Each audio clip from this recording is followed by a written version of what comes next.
Good morning, afternoon, evening, whatever time it is for you. This is my box friend, Broken Pinky. Hello, I am Box. Hello. Welcome to SAC Box. Oh, it's actually Broken Pinky. If you thought it was a box, well, I'm sorry. You snooze, you lose. Pinky and Saf here today. Happy Saturday. Pinky, I'm going to ask you the same thing I asked Popgun yesterday. If a tree falls down in the woods, does it make a sound? Oh, and... Well, see, you forgot the contingency. There might be someone around to hear it, which would be able to confirm that it can make a sound. But without someone in that scenario to hear the tree, I guess it is sort of Schrodinger's falling tree. I don't know. Okay. Fair enough. Popgun's answer was a lot more decisive, so negative points for that. But yours was more detailed, so the points cancel out. Do the points matter? No. Fair enough, fair enough. Anyway, happy to be here. SAC is back. We've all been talking about it. We're all excited about it. And it's really, really cool to get to be here. So, Petra Core versus the Jelly Squids. Oh, never mind. Ooh. As my great pal and producer Ellie has just told us down below and in our heads as our little tiny voice that tells us things. It's actually Mutiny and Retro Records looking ahead this morning. So the folks on Mutiny and Retro Records, actually some familiar faces here, Pinky. I believe some of these folks have actually competed in a couple of gridlocks, a Riptide here or there. So no strangers to the major stage by any means, but also...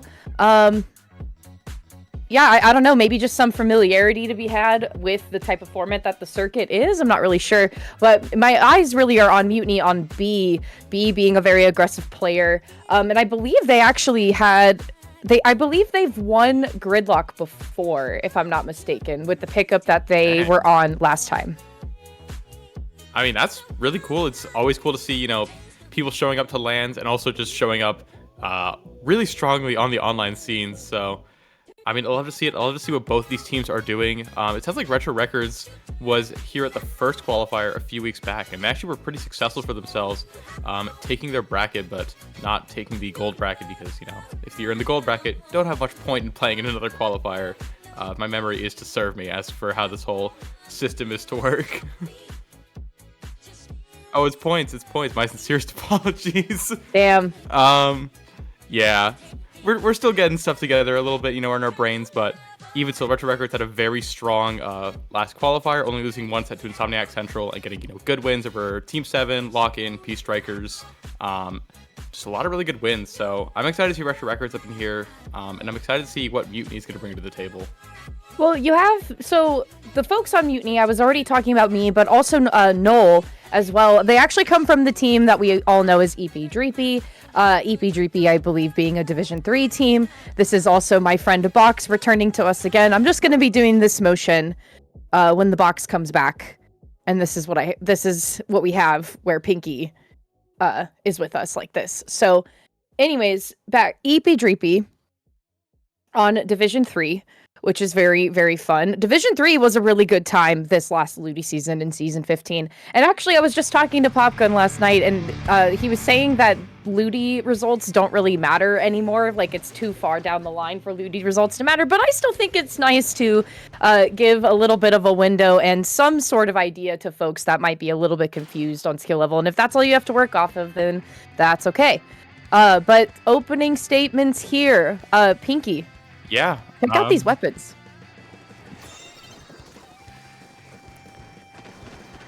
Oh, yeah, dear. My net is dying just a little bit, but we're trying to get things together.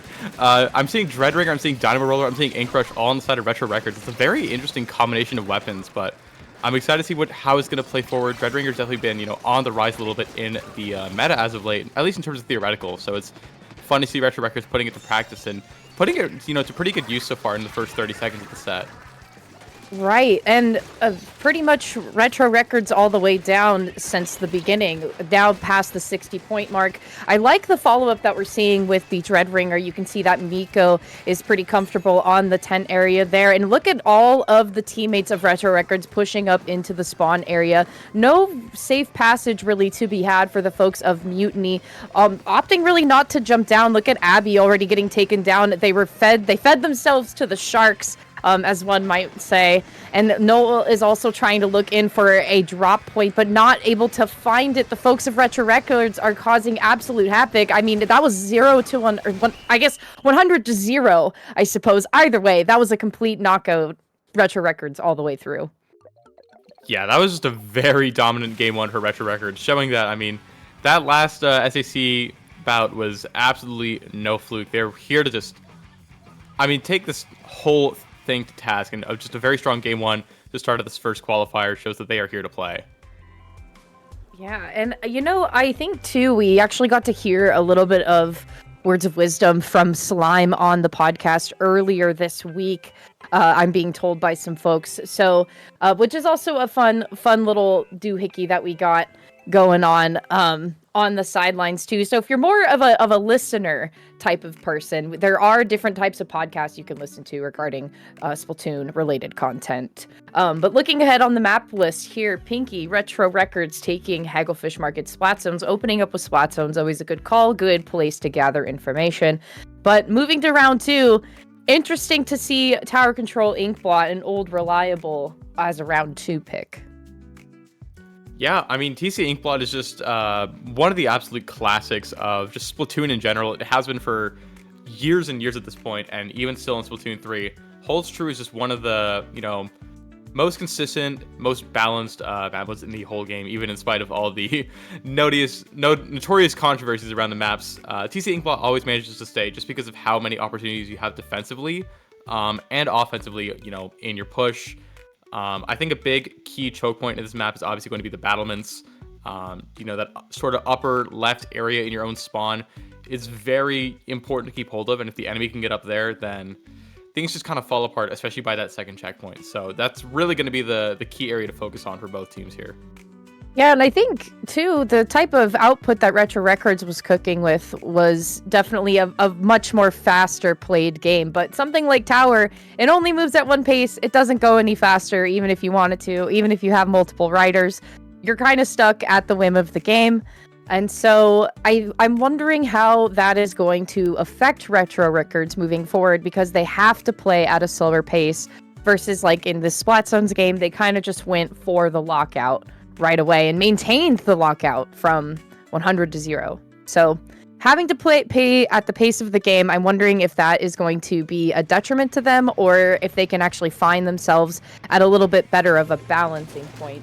However, it's interesting that still consistently they tend to be running some more non-conventional and off-meta things. I'm talking about the Rapid Blaster that we're seeing coming out from Miko up at the top there, and Scrippy's still holding on to the Dynamo Roller as well.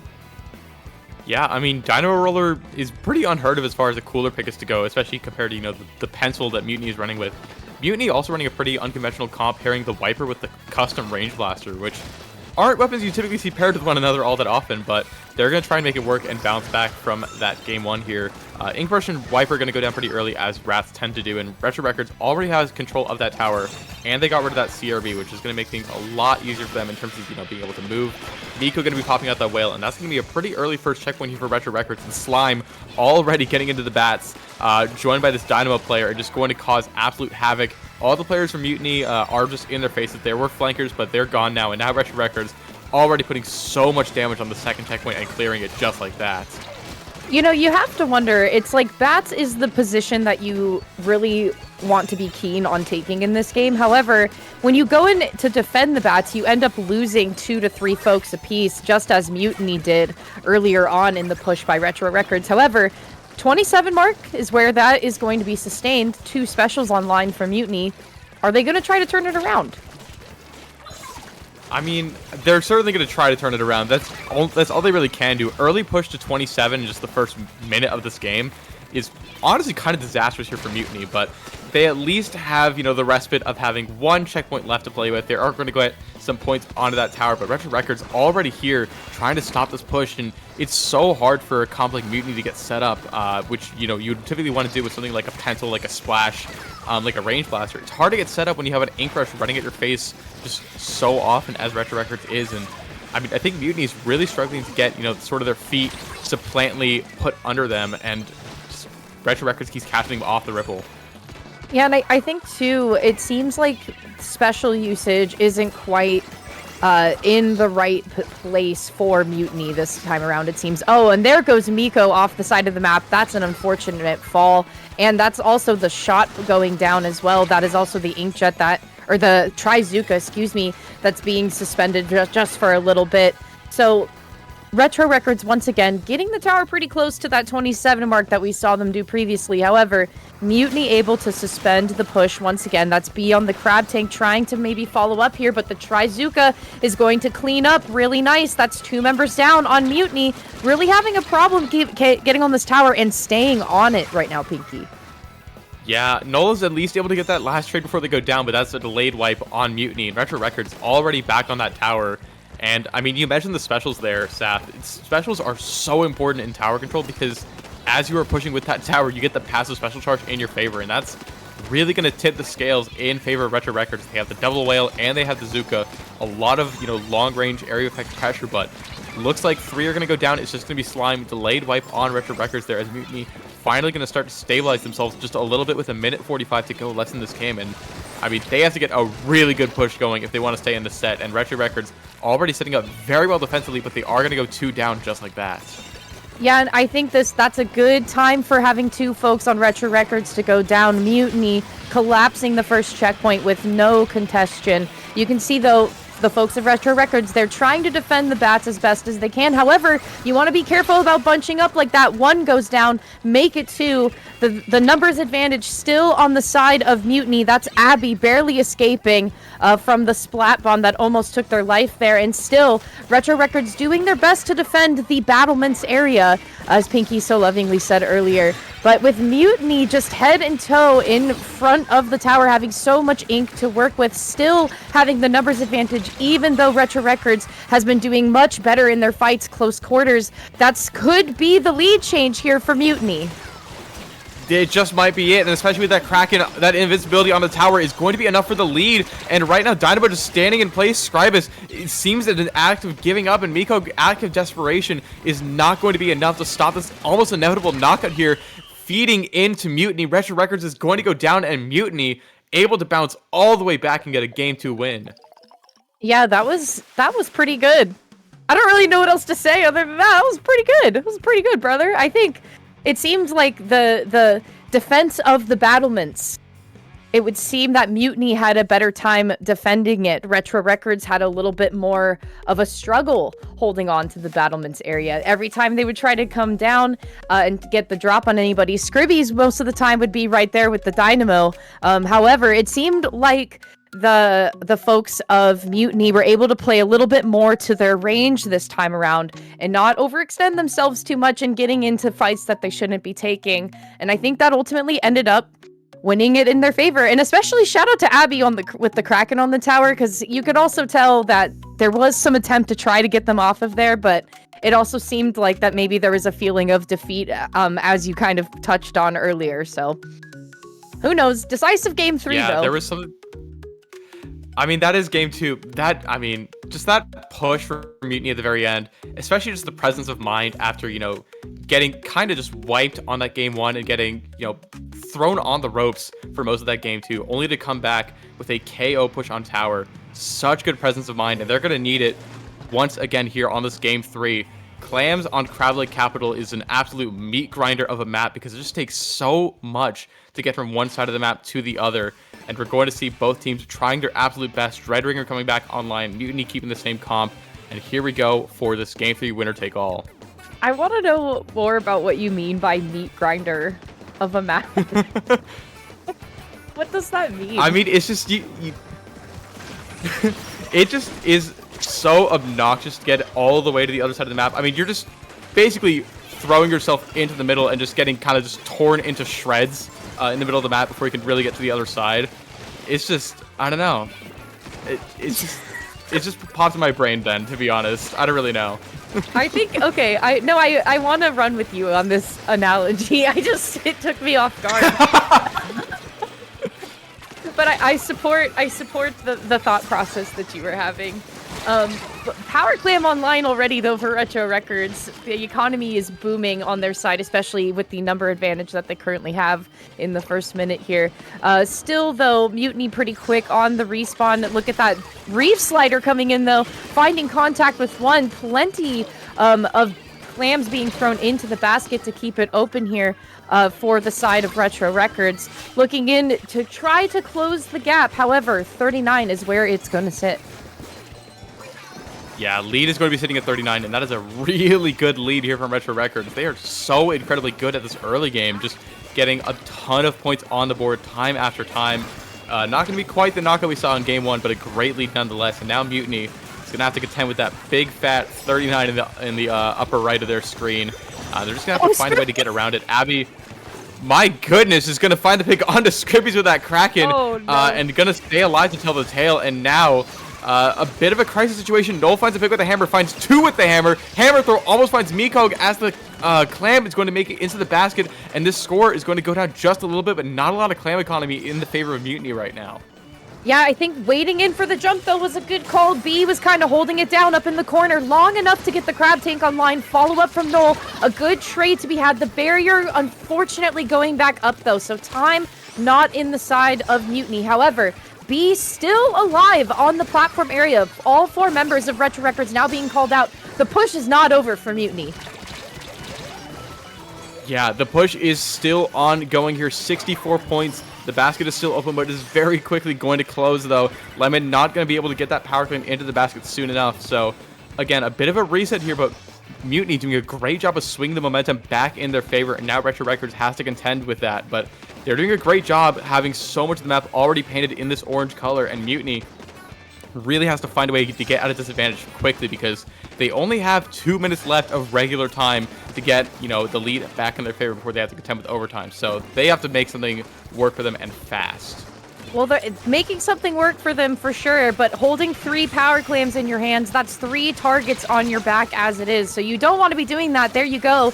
Be in the crab tank position going down. That's Noel also going down by Slime. Slime also setting their sights on the last 2 members of Mutiny being left alive, and the team fight is leaning in the favor of Retro Records currently. So, I mean, 3 power clams, sure, the economy is really good for you, but that's not quite the position that you want to be in because, again, that's calling yourselves out having all of those power clams in your hands. But still, Mutiny having 2 specials online and still having at least 1 power clam to boot. Most of Retro Records back in their spawning area. If Mutiny can kind of hold on and keep their positioning solid here, they can really maybe cause like some more damage than maybe they're hoping for.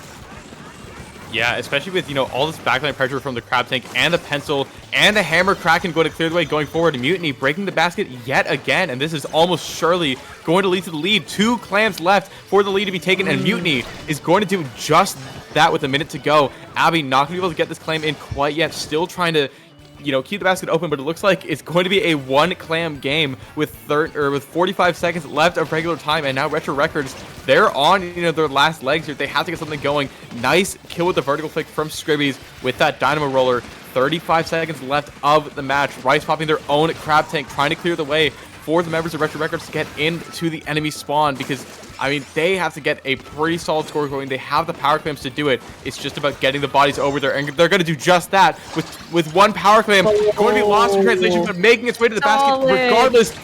Almost a knockout, 1 clam left, but it's not going to find its way, and Mutiny still has 1 last hope in the set. They have to go throw some clams together, though. Okay, so they have a little bit more time. I thought that the pity was not going to be made in time, but yes, it is. We are in overtime now, but still, numbers advantage going to be had on the side of Retro Records. That's 2 members of Mutiny going down. Abby trying to provide some jumps if they can, but there's a lot of pressure coming in from Scribbies. An interesting trade to be had, and Noel's going to try to use this time to push forward, but they're the only one left alive. That's the wipeout, and Retro Records is going to be moving on into the second round. Man, that was such a tense game 3. I mean, Mutiny barely able to get that lead back in their hands, and Retro Records just absolutely blowing the door wide open with a near KO right as overtime started. Very back and forth game, very back and forth set after, you know, again, such a strong game 1 from Retro Records. Mutiny had such a strong presence of mind, and they turned it into one heck of a show. Great job to them, but Retro Records gonna be walking away with a set 2-1. Yeah, and you had to really major play too, I think, coming out, what we touched on earlier in the middle of that game, where there were so many power clams on the field. The clam spawning rate was so fast. Mutiny consistently had almost double digits every time when clams came to their pockets. So it was just hard, because it's like, if you keep having that many clams, you are like keeping yourself present and showing the enemy team where you're at. But before we get to the next round, folks, we're going to take a really brief pause. So don't go anywhere. If you need to, maybe use the restroom at this time, get yourself a snack, get a drink of water, whatever it is you need, but don't go too far, because Swiss round 2 is coming right up.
your street. I'm not leaving until I leave with you. So don't walk in the water. Hold out your hand. Walk to the altar. So don't ya. So don't ya. So don't ya. So don't ya. So don't ya. So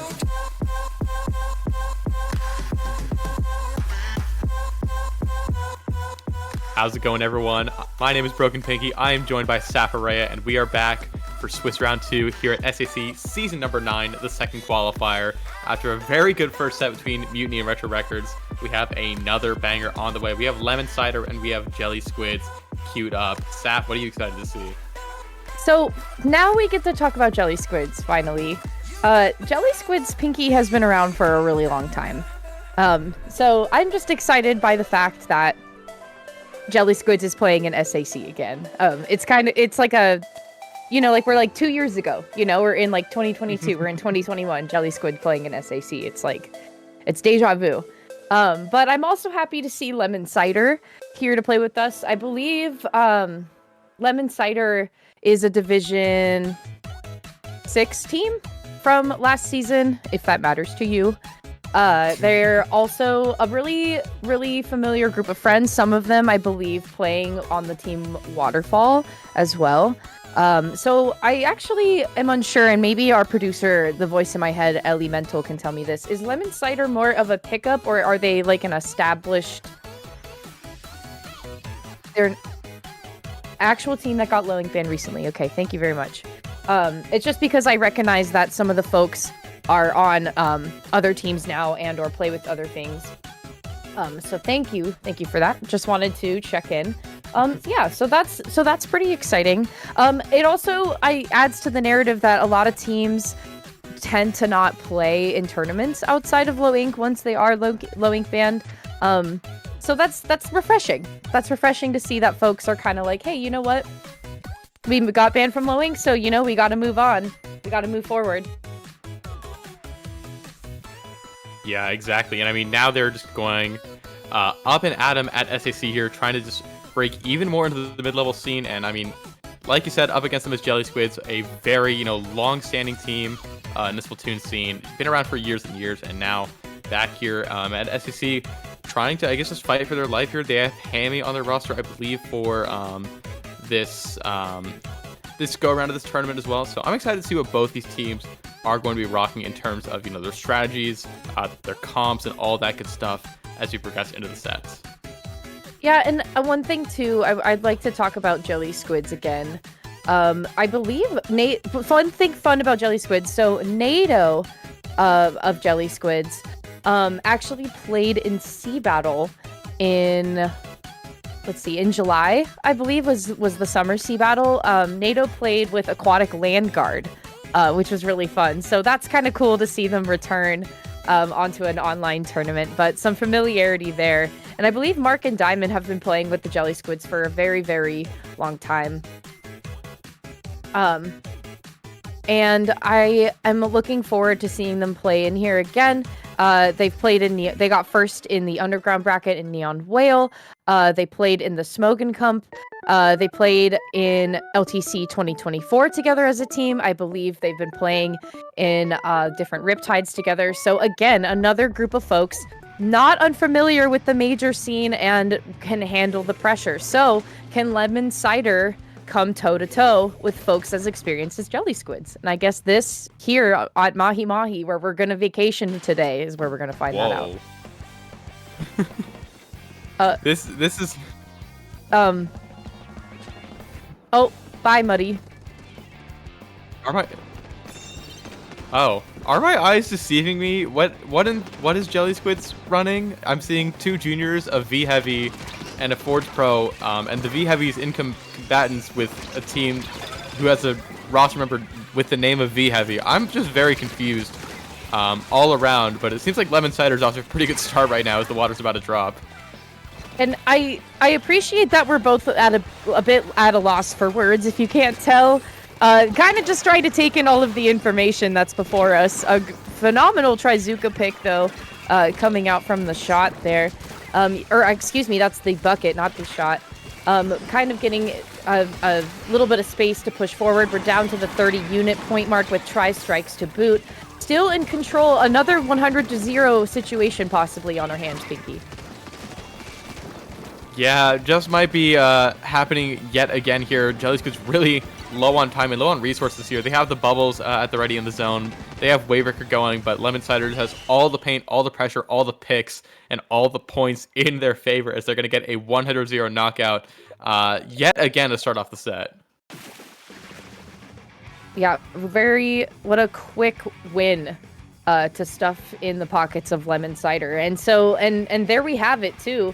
I was just saying how Jelly Squids has a lot of familiarity with pressurized situations, but Lemon Cider also having a lot of familiarity with it. And also, I think just really fresh to having good results coming off of a win off of low ink very recently. So really dominant first game from Lemon Cider. Pinky, any thoughts on how you think that Jelly Squids are going to respond on Mincemeat Rainmaker? Well, we certainly stacked the deck against them in terms of how they're going to be able to respond compared to Tower Inkblot. Rainmaker Mincemeat is a very, the momentum could swing quite heavily on Rainmaker Mincemeat. So, I don't know. Jelly Squids, I'm going to be real, I don't know what they were cooking. They were certainly cooking something, I just don't exactly know what it was. But Lemon Cider, had a pretty, standard comp in comparison. Double bucket, it was definitely nice to see. And those buckets are going to have a pretty good time here on Mincemeat with all that elevated terrain, as sloshers so often do. But even still, I mean, Jelly Squids has to, adapt in some regard because, that game one was rough. But as we saw just a few moments ago, you can definitely bounce back from rough game one if you are, just a god enough gamer. So that's really the task that Jelly Squids has put upon themselves. Right, and I think too, we have to be cautious of how Lemon Cider is going to respond to something really weird coming out from Jelly Squids. The double junior, I think, could have worked if there was a bit more of an explosive opening coming from Jelly Squids. I think Double Junior could have held it down to some degree. However, I'm wondering what sort of adjustment is going to be made by the Jelly Squids moving in to Mincemeat. So it's fun that we get to keep revisiting Mincemeat these days, even though folks are really not interested in it. I guess I'll put it that way. But cooler weapon for Andric is going to be the pencil, and we actually have the zap with the Hydra coming out for the Jelly Squids. So I like the adjustment that we were seeing from Jelly Squids. Yeah, Jelly Squids, I guess is just going to be keeping with that strong backline pick. I believe that is going to be Mark on it. So, yeah, this is going to be certainly one heck of a game here. That Hydra spotting is actually pretty well positioned on this map because it's very hard to get to that, backline location. However, there are two sloshers on the side of Lemon Cider that can certainly put pressure on Mark in that second position and just clear the way for an early checkpoint to be picked by Andric there on the side of Lemon Cider. And already Lemon Cider getting that snowball rolling in their favor. And Jelly Squids, they really have to stop this push and have to stem the bleeding here and now or else things can get out of hand. Yeah, and I want to say that bubble placement was absolutely key for blocking any sort of damage coming from Jelly Squids on that top spawning area there. Trying to get the Rainmaker out of harm's way, but not really making much headway for the Jelly Squids. Lemon Cider still trying to break into the map here. The team bite now starting to engage, especially with the Trizuka and Strikes. That's Koki coming up on the side with the roller. 3 members of the Jelly Squids down now. Pretty decent pathway to be made, but you have to watch out for that last one of the Jelly Squids being alive because that was 2 members down now on Lemon Cider. Yeah, but Lemon Cider already has the Rainmaker backup and a wipeout on Jelly Squids. Jelly Squids is kind of sacrificing themselves to prolong the push as long as possible, and points just keep racking up. 15 is where the lead is going to stand for now. Mao is going to be backing up just a little bit, not able to get this pop. Koki still behind, still trying to cause mayhem, is actually just going to jump out instead. So finally, Angelic is going to be able to take this Maker back into the middle of the map and score a point here for the Jelly Squids. But 99 to 15 is a pretty lopsided score at this point. And Lemon Cider, they have to be feeling good for themselves, but they cannot get too cocky because, the same thing can happen to them, surely.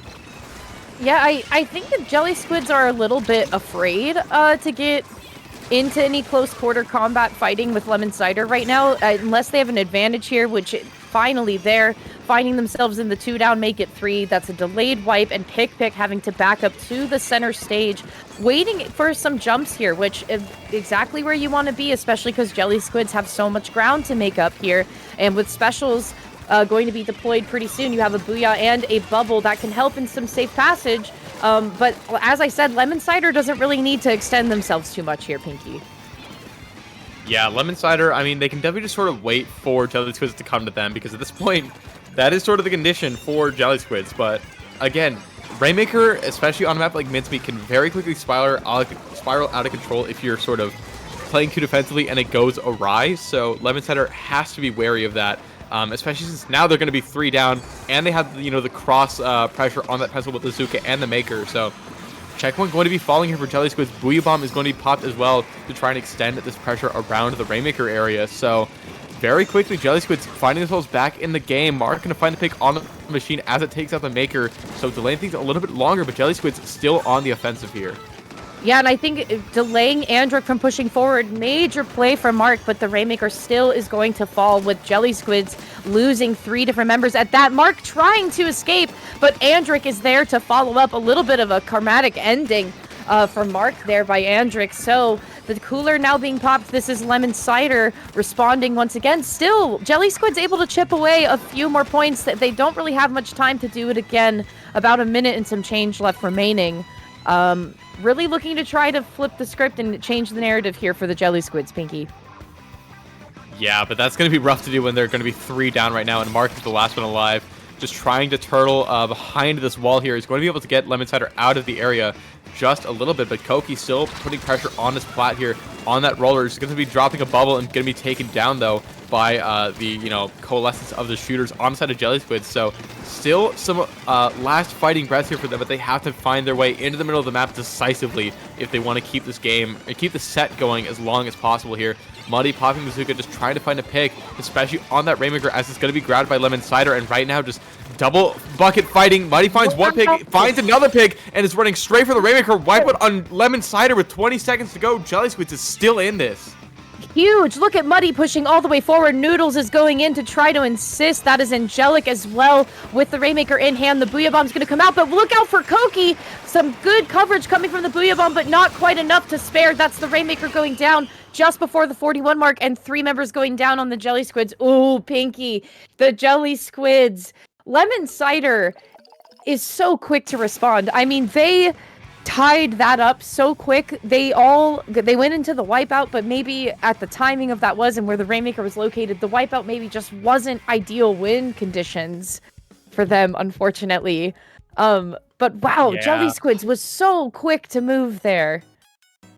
I mean, Jelly Squids so very nearly made that happen. I think they just barely ran out of time at the end there, especially with Koki dropping there behind with that roller to sort of put the nail in the coffin and really just force Lemon Cider to run away from the roller and into the rest of their team. So a very well choreographed defensive positioning there that they could only really capitalize on because of how strong of a push they got at the beginning. But I mean, Jelly Squids just never ever wanted to give up or bow out.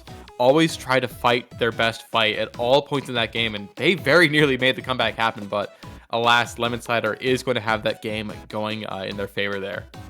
Yeah, and I'm moving into game 3. We're going to be playing some tower control on Ship-Shape Cargo Co.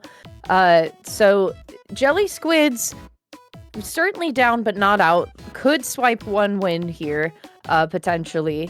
But I think it seems to me that Jelly Squids have a better grasp on how the team fight is going to play out and flow. However, I think Lemon Cider has themselves, like, I think each individual on Lemon Cider has unique amounts of comp experience themselves. Like Mao, for example, Mao hasn't been playing the Slosher for very long. They haven't been playing Machine. They've been playing it for most of their comp career, but it hasn't really been that long.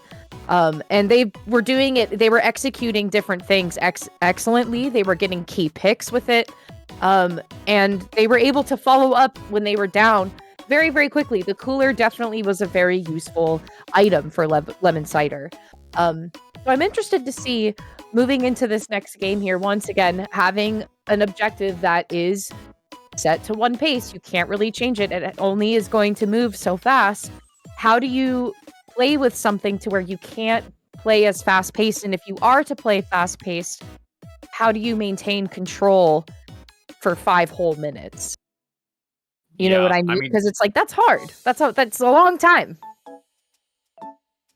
Tower is definitely, on this map, Tower moves kind of quickly because everything between the 2 checkpoints is kind of just open territory. Those points really do just vanish in the blink of an eye, but Tower, like you said, is one of the slower modes in this game, so that leaves a lot more time for Jelly Squids to get that Hydra set up into key positions, and that could be enough to foil Lemon Cider on their aggressive push. But here we go. Game 3, the final game of the set. Pick onto the CRB, Koki onto the 52 Gal, and everything else pretty similar compared to the other games. A warm and comforting pick coming out from Pick. Say that 3 times fast, if you will. But great opening statement from Lemon Cider. Jelly Squids finding themselves with 3 different members down. The tower now moving in the favor of Lemon Cider, sailing onto the first checkpoint. All of the members of Jelly Squids still trapped in the spawn. Not how you want this to play out in the first few seconds. Yeah, I mean, Jelly Squids, in general, is running a comp that really needs to be set up to do much of anything, and Lemon Cider just is not giving them that luxury at this point in time. Already barreling through that first checkpoint, making their way through just the open points there in the middle of the map, and already toward that second and final checkpoint in just the first minute of this map. Ontrick is just so keen to chill on this tower right now, right next to that tactic cooler, to just give that little shield. But right now, bodies are hitting the floor of Lemon Cider. Jelly Squids is able to just swarm this tower.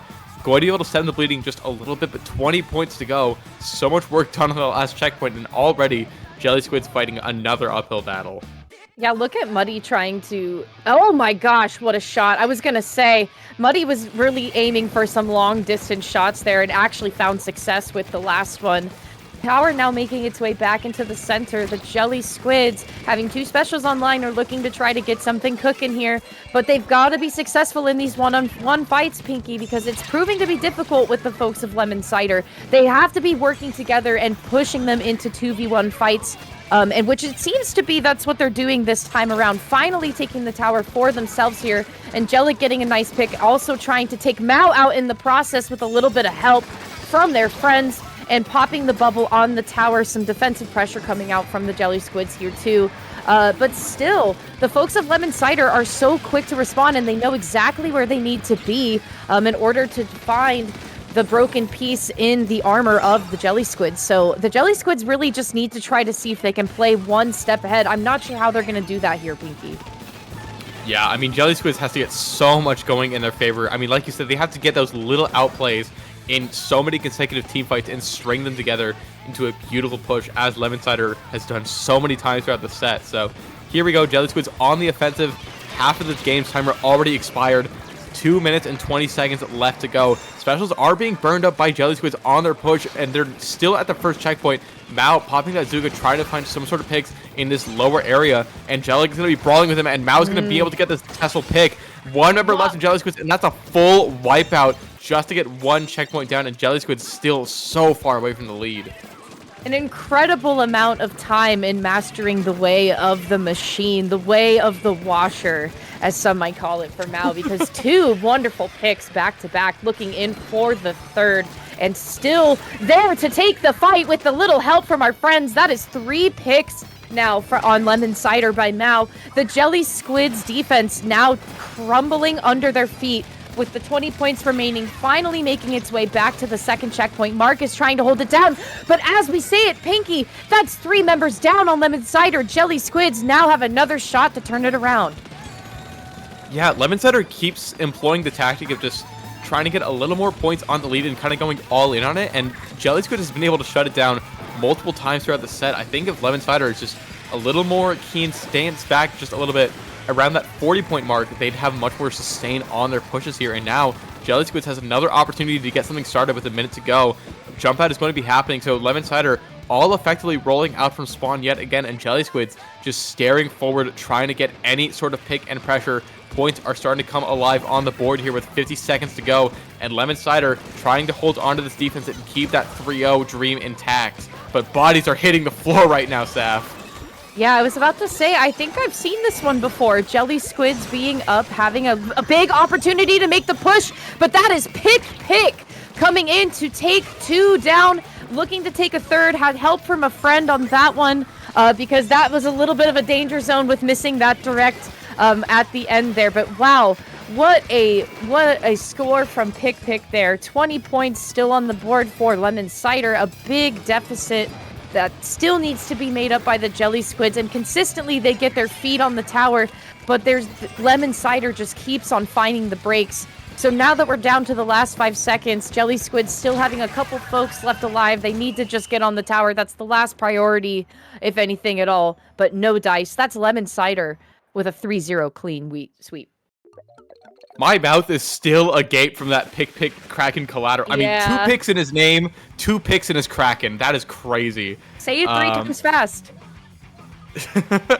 I mean, say it 3 times fast. It's a 3-0 victory for Lemon Cider here over Jelly Squids. 3 very strong games. I mean, again, Jelly Squids definitely showed signs of life there in that game 2 and that game 3, but Lemon Cider so incredibly good in their openings and just able to ride that momentum out for the remainder of the match, and just able to do it time and time again. And that is why they're such a strong team, why they've sort of exploded into the mid-level scene. And I mean, they're showing here in SAC, there's still some work to do, and they are ready to do just that throughout the remainder of the season. So big props to them. That's a huge set win for them in the second round here of Swiss. Yeah, and I think it goes to show too that, like, despite having so much experience, that even like, I don't know how to say this because I don't want to sound like a jerk or anything, but it's one of those things where, like, Jelly Squids has been a team for a while, and they've been out of low ink for a while. Lemon Cider being newer to being out of low ink. It's nice to see teams with a lot of comp experience get humbled a little bit. Do you know what I'm saying? Like, and I'm not trying to say that to, like, sound mean, but it's one of those things where it's, like, refreshing to see a little bit newer names come onto the main stage here, and still, like, can contend to go toe-to-toe with folks that have been around for a while. It's just nice to see. It adds to the web of the competitive narrative, and I appreciate it, and we salute you, Jelly Squids, and we appreciate hanging out with you today. So congrats to Lemon Cider, moving on forward. But I think, Pinky, we want to throw it to break? Do you need a little bit of a break? Do you want to talk? How are you doing? I'm doing pretty well. How's it been? It's been pretty good. I mean, it's been a lot going on in my life, but I'm happy to be back, you know, on the mic stand. Shout outs to Ellie, not only being a great streamer, but also just a great friend, hooking me up with a microphone. So that's my goat right there. True and real. I love that. Maybe the microphone is just the friends that we made along the way. Certainly. Anyway. It certainly is. How are you doing, Seth? How's stuff been for you? You know, stuff has been pretty good. This last week, I spent the entire week in the woods. I had no service. It was really cold, but it was beautiful. There was very little light pollution, so you could see the stars. That was wonderful. Oh my gosh, it was beautiful. Got to spend a lot of quality time outside, got to spend a lot of time foraging. This is the season for those of you on the West Coast, the season for edible mushrooms, that the most abundant edible mushrooms is now. And so I actually just made soup last night, wild foraged mushroom soup. Very delicious. So I'm riding high right now, and I'm cooking broth as well. I'm very much I'm in soup mode, Pinky, is what I'm trying to say. Soup era is now. It is now. I fully shifted into soup mode. So I have veggie broth on the stove right now. I home make all of my own veggie broth. If you're a big into cooking and a prepper, I'm not saying that I am that person, but I save all of my vegetable scraps and just freeze them. You throw them in a giant stock pot with some water, and you just boil it for a few hours, and then there you go. Bam. You have your own veggie stock. So I got Yeah. that cooking on the stove right now too. So I'm feeling very warm, to say the least. Nice. I mean, I live in Texas, so I'm feeling a bit more than warm out here, but yeah, it is October and it's 80 degrees outside, so that's always fun, question mark. But Any Pinky, any plans for Halloween? Any fun things coming down the pipeline for you for Halloween this week? On Ooh. Thursday. Halloween on a Thursday, folks. Halloween is on a Thursday. There is also Splatfest in this weekend. Plans for Halloween. I still don't have anything solidly in the works yet. I'm probably just going to hang out with friends, probably party it up just a little bit, you know, the vibes. And try to have just a good old time and try and relax from all the stresses that happen in the main frame of life, so to speak. Right, yeah. So it's nice to be back home for a little bit, huh? Yeah, nice to be back home, just sort of chilling with some good people before I go back upstate to college and do all my stuff up there. So yeah, I don't know. I'm looking forward to Halloween. It's always a fun time. Might indulge in a little bit of trick-or-treating or trunk-or-treating, just depending on Truck-or-treat? what Excuse goes me? on around me.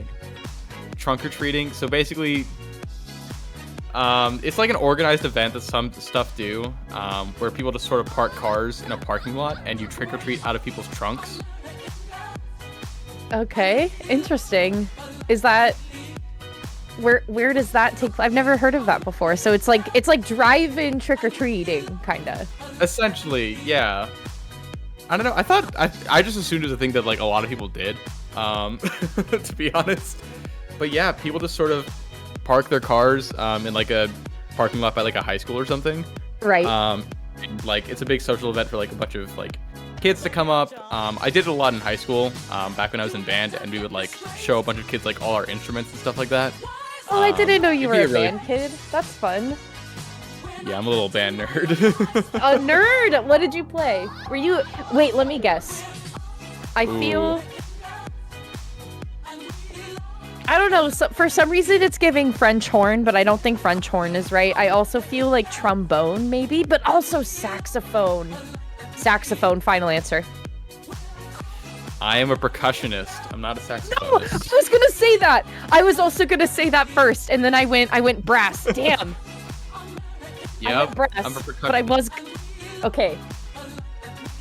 What's your taste with percussion? I kind of did a bit of everything. I was a drummer. I did a bunch of, marching snare drum. I was, also doing a bunch of keyboard stuff. Like xylophone, like bell kit, that kind of stuff. I don't know, just the thing about percussion, at least, in my experience of doing it in high school, is that it's just like there's a lot of instruments that are very tangentially related to one another, and you just kind of have to feel it out. But once you get the feel for one of them, a lot of them play pretty similarly. So yeah, it's a lot of vibes, but it was a fun time for sure. Speaking of fun times, I think we have some more Splatoon coming up. Yeah, look at this. Swan Lake and the Cafeteria. Pinky, once again, two little groups of folks that are not unfamiliar to competitive whatsoever, actually have some familiar names under their belts. I'm looking at you, Rose, being Rose Arrow, and I'm looking at the Cafeteria. That's Soda from the recently disbanded Secret Elixir, and I believe Brendan as well, if I'm not mistaken. So that's pretty fun. And also, I believe 5th Gen is on Catnip too. Like, ooh, this is a spicy matchup. This is a spicy matchup. Yeah, I'm recognizing a lot of names here. This is interesting. I get the feeling these two are sort of, pickup groups, just sort of trying their hand in this tournament. You're a little bit bored in the Saturday mid-afternoon. Turf War, it just doesn't spark the same amount of joy as playing competitive with your good friends. So, I don't know. I think we're down for a pretty fun time here, down by the Swan Lake in the Cafeteria, or down by the Cafeteria in the Swan Lake. I don't know. We can find some way to mishmash these teams into one greater picture. But regardless, I am excited to see, a lot of familiar faces come together and clash and make some beautiful Splatoon music. Yeah, I love that. So listen, I tried playing drums once. Not my thing. I'm so sorry. If I'm not good at it right away, I usually give up. I'm sorry. I'm sorry. I know that's not the right way to do things, but I can't help it. And musically, that happens to me with every instrument. So I've tried percussion. I've tried piano. I played the recorder. Nice. And I think the only one that's really stuck well with me is the standing bass, like the giant standing bass. That one stuck with me. But listen, Pinky, we're not talking about instruments. We're going to the store. God darn it. I hope you brought your membership card. We're playing Splat Zones, and the cafeteria is open, taking the zone first. Yeah, the food court is open. It's a food fight here in Mako Mart on Splat Zones, and already a very even playing field with two teams with very quirked up comps here. We're seeing an E-leader for the first time in probably months, maybe years. Milk going to be taking care of that pretty quickly with the dually squelchers, the vanilla kit at that. So interesting comp on both sides. We're seeing backlifts from Cafeteria and Swan Link really anchoring around the E-leader, but still having good aggro players with that roller and with that custom blaster. But right now, it is all Cafeteria right now holding onto the zone, and we might be seeing another 100-0 push here on Splat Zones, so Saf. I'm really, it's very poetic to me that Milk has been holding down that stack because it's really close to the fridge section. So they've been chilling themselves out over there. The 30-point mark is where that push is going to stay, though, for the Cafeteria. Finally, Swan Lake is here to make a performance. They have moved out of the spawning area into the midsection, now finding themselves two members of the Cafeteria going down. It might be close for maintenance here in a little bit, Pinky. I don't know. Cafeteria is having a little bit of a hard time.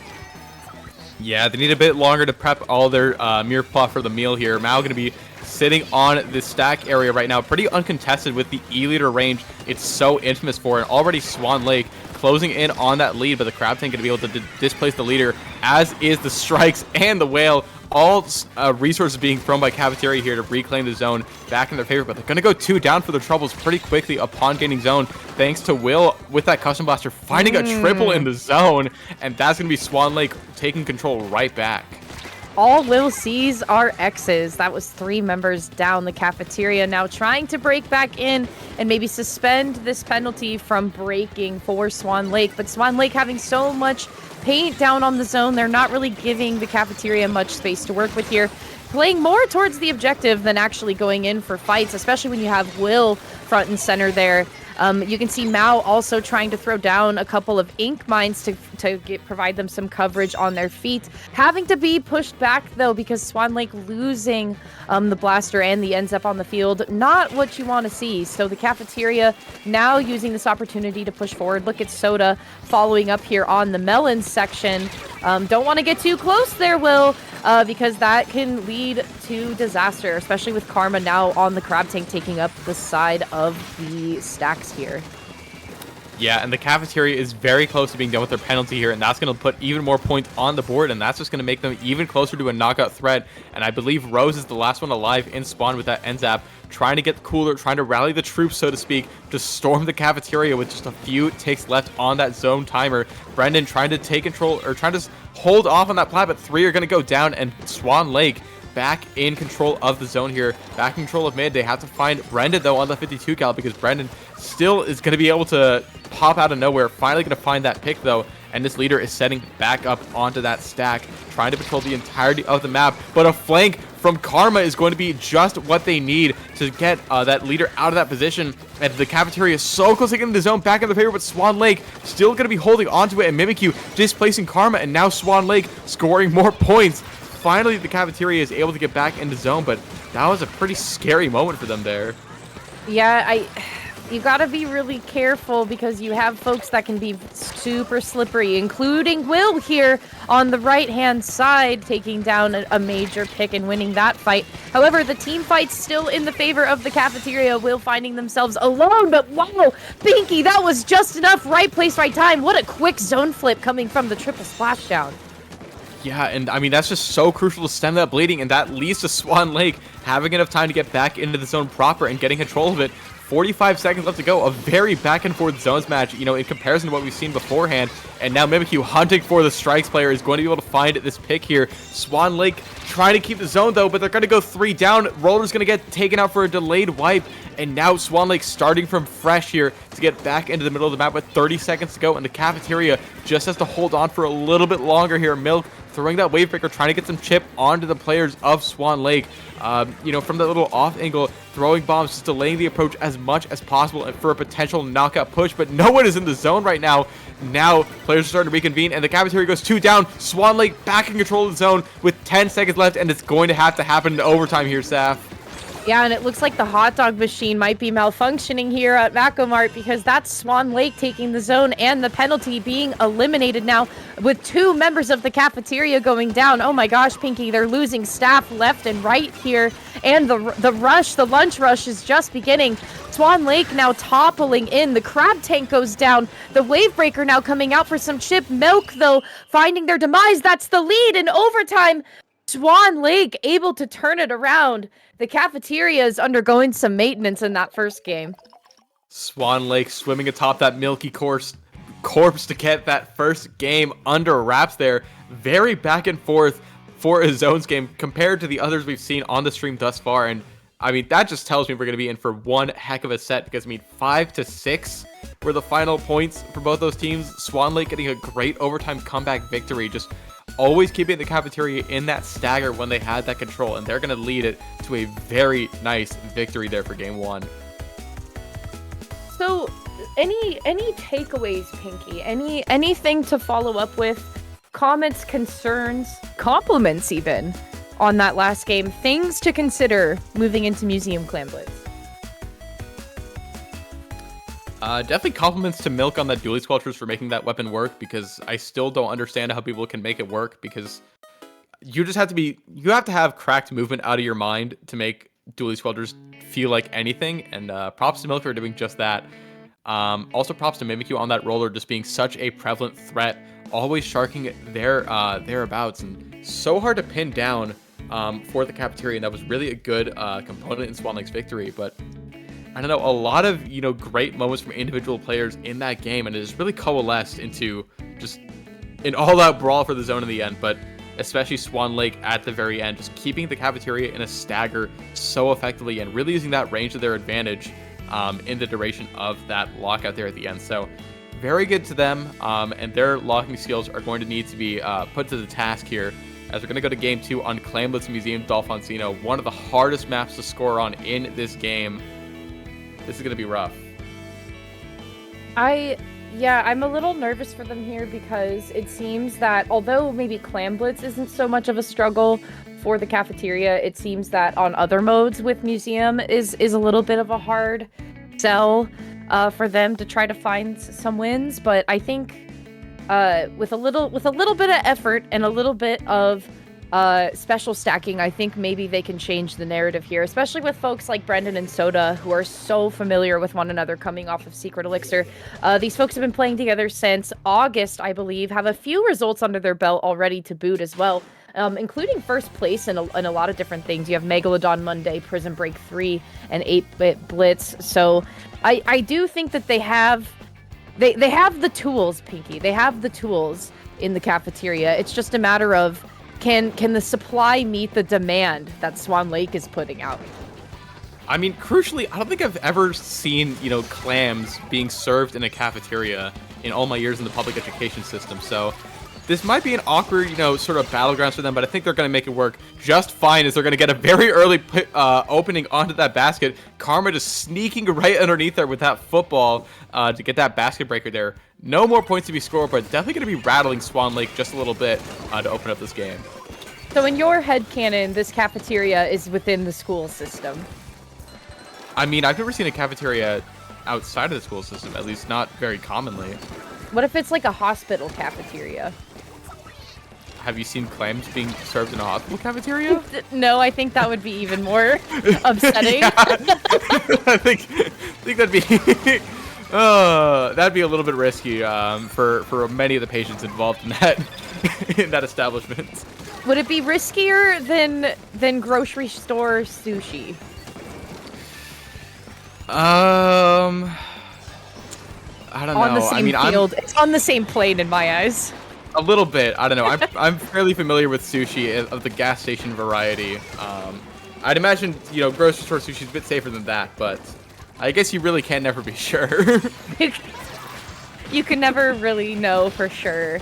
about the sushi. But if you're in case you're of Karma, you can be really sure about how much work your crab tank is going to be putting in because they found an assist there. Swan Lake now jumping out of the spawn area, having a football online. They got pretty pushed in and boxed in there for a moment, Pinky, but Mimikyu here to follow up, finally finding their way out. The team fight is still ongoing, only a single pop to be made. Yeah, I mean, only one basket breaker. This is certainly, you know, within striking distance for Swan Lake. Mimikyu going to be stopping that flank from Karma there. No funny business on that Splash-O-Matic, no siree. And Mimikyu going to find yet another pick and build up a power clam, or dang near close, and popping that hammer on the enemy plat, trying to clear the way for the rest of Swan Lake to join thereabouts. Nice, you know, three-piece there for Mimikyu. But Swan Lake not quite there with the follow-up. A little bit slow to push there with that E-leader, especially behind such a fast weapon as is that Wiper. So a little bit of an awkward position here for Swan Lake. They have, you know, the resources to make it onto that plat. It's just about putting all of it together and making the magic happen here. And, you know, with so many of the Cafeteria running into mid to try and disrupt that little rhythm, it's going to catch up to Swan Lake at some point. Yeah, but will it catch up at some point? Because come on now, we're 3 minutes in and there hasn't been another score. This is a very low-scoring game in my eyes. I'm just waiting for something. I feel like I'm waiting for something to happen, Pinky. To quote Amori, waiting for something to happen? I'm waiting for something to happen because the team fight has just been ongoing for both sides, and it seems like no team can really get a foothold on anything right now. Except for now. Okay, look at this. Finally, that's 2 people down. That's a lot of paint on the right-hand side if you're the Cafeteria. A lot of ink going down. You're throwing clams up on the plat. You almost have the numbers and strikes at the ready. So the clearing tools, and you have the economy. We gotta do something here, Pinky. The Cafeteria's gotta, like, put more effort into this lead. Well, they're going to be jumping out, actually, preserving that power claim. So not quite doing that. I mean, Askin you might receive, I guess, but Swan Lake already back in the swing of things. They have a bunch of clams on the enemy plat. They have the resources yet again, but this is such a hard map to score on because this enemy plat, such a strong defensive position, and this E-leader trying to pick apart loose members. Hammer going to be dropping down in pursuit of the slosher here. Karma finds a pick there with a crab tinker, finds the assist at the very least. Rose scores the power claim, 1 clam away from this lead here, so incredibly close, and the lead is going to be falling in favor of Swan Lake here, finally with 45 seconds to go, and now Swan Lake, the shoe is on their foot, it seems, with 35 seconds left in this game. They have that lead. They just have to hold on defensively for just long enough for the timer to expire. Player of the game right now is Mimikyu for making the lead change and just giving us something to talk about, because now the Cafeteria has to follow up if they want to keep a win in their favor here, but that's going to be Swan Lake taking a 2-0 victory unless something else changes. But as I say it, there we have it. The Cafeteria finally here to stay. It's just like you said, Pinky, ask and you shall receive. That's Karma jumping in, adding 1 more to the basket. Overtime now being initiated. They are going to get a pity clam once that basket closes, I believe. They have a little bit more time. And they do have a power claim in their hands that they formed themselves. So just a few seconds remaining, though. Looking maybe, just to try to see if they can get the jump in. They're able to get a power claim in, but the wipeout unfortunately occurring. So that is going to be the Cafeteria, I believe, taking game 2, regardless. Yeah, that wipeout is going to be putting a pin in that game 2 there. Cafeteria, what a way to bounce back there. Very strong game from them. I mean, they got a very early score. Kudos to Karma. And then they got another good power claim into that basket. Good few clams to follow up and get that lead right back from Swan Lake. And all of a sudden, we are in a tied ball game here as all these players on Swan Lake embarking on that Halloween spirit with that creepy victory animation. Yeah, I'm grateful that the Cafeteria decorated for Halloween this year because it's time to be festive. In times like these, when times are tough, festivity can help lift your spirits and ghouls and whatever else you have inside of you. The demons, perhaps. Speaking of demons, Tower Control Undertow Spillway. Yeah, this map is a little bit demonic in how it plays out sometimes. Especially with how good of a defensive position, how many good defensive positions there are around that second checkpoint there as the tower moves over. Also, a lot of people don't like fighting in the middle of this map, which personally I've never understood, but that is neither here nor there. I'm not the one playing for obvious reasons. But yeah, this is to break this tie with the tower control game is definitely, interesting just because of how much it snowballs when, the team that is pushing has so much advantage. So I don't know. Momentum is going to be a big decider in this game, and the momentum in the set has kind of been all over the place. So I think we're going to be seeing similar stuff in this game 3. Yeah, I mean, if it ain't broke, don't fix it. These folks know what they want to do. I'd be curious to see if they'd want to switch Rose. Well, I guess Rose is still playing a cooler weapon, and so that's what matters. And they've opted to pick NZAP, which is fine. Anything to not play pencil, I feel, in most people's eyes, if I'm being honest. But especially, I'm thinking about the folks over at the cafeteria. I'm thinking about Soda, and I'm thinking about Brendan. Soda is such a dominant shot player when I've seen them play. And you also have Brendan, who I believe plays the 52 gal a lot, and I think Soda will also juggle the 52 gal every now and then. Regardless, you have two very aggressive folks on that team and know how to balance each other out really well. And so as long as they're staying in front of the tower and taking the fights away from the tower to whoever that may be riding it, which will probably, I'd imagine, be like Milk or Brandon. Brandon choosing to pick the vanilla slosher this time around. And yeah, actually, as I say it, Rose did go back to the bucket. I was wondering if that was going to be the choice, and tower control would be the right place for it, so I'm glad to see that. Yeah, Rose on that Tri-Slosher Nuovo that she really, I feel like first made her name with that weapon. Just incredibly strong player on that weapon and a very annoying weapon at times. Wow, a bloodbath over there on the bottom left side of the map as the tower is going to be moving toward that area there as the cafeteria gets onto that tower real fast. But Mimikyu stopping that push really fast. Now onto that vanilla splatter shot as opposed to the roller and the wiper we've seen in the prior games, just trying to stabilize that paint, so to speak. But it seems like Milk going to be able to find that pick onto Will and keep that tower moving in favor of the cafeteria as they're almost through this welcome item of first checkpoint here. And Milk already pushing forward, accompanied by the whale, tossing that wavebreaker down, and the cafeteria definitely trying to get a strong hold here by the second checkpoint area. Yeah, and I like Milk's positioning here as well. I love seeing the resurgence of the wavebreaker with this, and Milk has been proving that wavebreaker to be viable in what they're trying to cook with here. That's the second checkpoint now falling for the cafeteria. This is the snowbally effect that they are looking for. But now the score is even with the picks being 2-2 each, but still the tower moving in cafeteria's favor.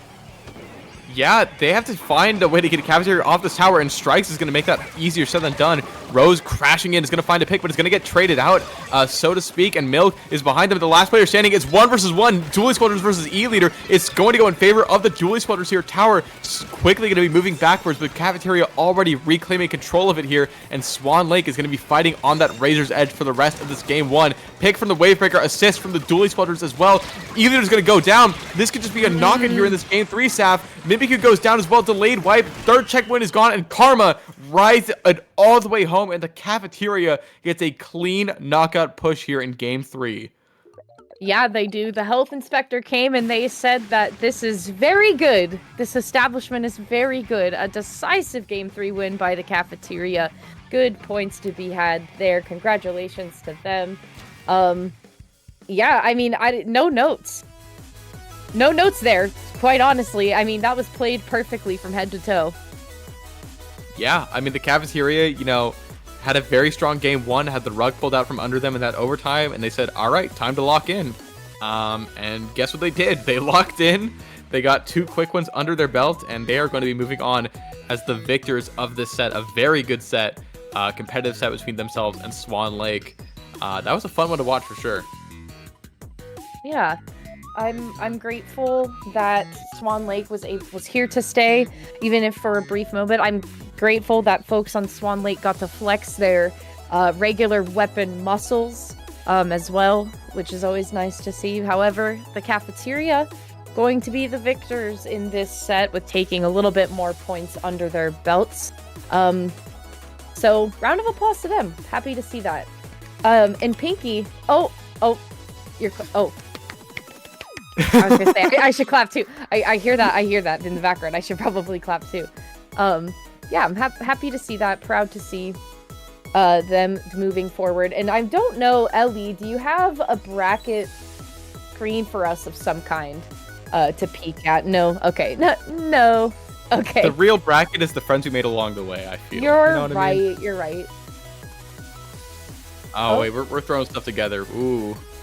I appreciate when Ellie cooks on the fly. I like Live that. on the spot cooking, yeah. Yeah, I appreciate that. Oh, I appreciates that about them. Just as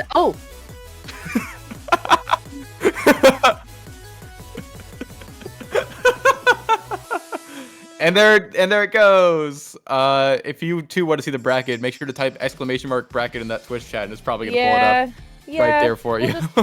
You just follow along yourselves. And with that, go ahead and check out the bracket while we take a brief break, okay? Thank you so much, Swan Lake Cafeteria, for hanging out with us for a moment. However, we still have more Splatoon to play. That's Swiss Round 4 in SAC this Saturday coming up. Don't go too far. We'll see you in a few minutes.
Welcome back, everyone. Gays, theys, gals, pals, everyone in between. Swiss round 4 in SAC is coming up next. Manta Boat Fanclub and Ooh Woo Unlimited Woomy United on the stage. Pinky's here with me also. Welcome back. Mods, kill this guy with hammers, please. Anyway, welcome back to round 4, the final round of Swiss pools here in Qualifier 2 for SAC season number 9. And I emphasize season number 9 because Unlimited Woomy United, I believe, got 3rd place in the most recent SAC season. So there's certainly a top team here to beat. Yeah, but Manta Boat Fanclub, y'all, listen. They're having a good day so far. They've gone 3-0 in 2 of their group stages, 0-3 against Loxier, unfortunately, earlier in the day. But nevertheless, upward momentum from here for Manta Boat Fanclub, and significant results as a team, Manta Boat Fanclub. A lot of really cool players as well. You have a lot of familiar faces as well. People that have been to the lands before, too, so familiar with that type of pressure. Good group of friends on Manta Boat Fanclub. So I'm just saying, competition is fierce once again in this round 4 Swiss stage. Yeah, I feel like Unlimited Woomy United is definitely, coming in as the top dog here. But Manta Boat Fanclub, certainly a strong team in their own right. They got that low ink ban back in August, so kudos to them. And they're trying to make a splash here in this middle-level scene, and they're up against a very strong team, which is kind of unfortunate. But even still, I'm sure this is going to be a pretty fun set. Unlimited Woomy United is also 2-1 in their sets for the day so far. So both these teams are fighting to get, into that upper echelon of the brackets.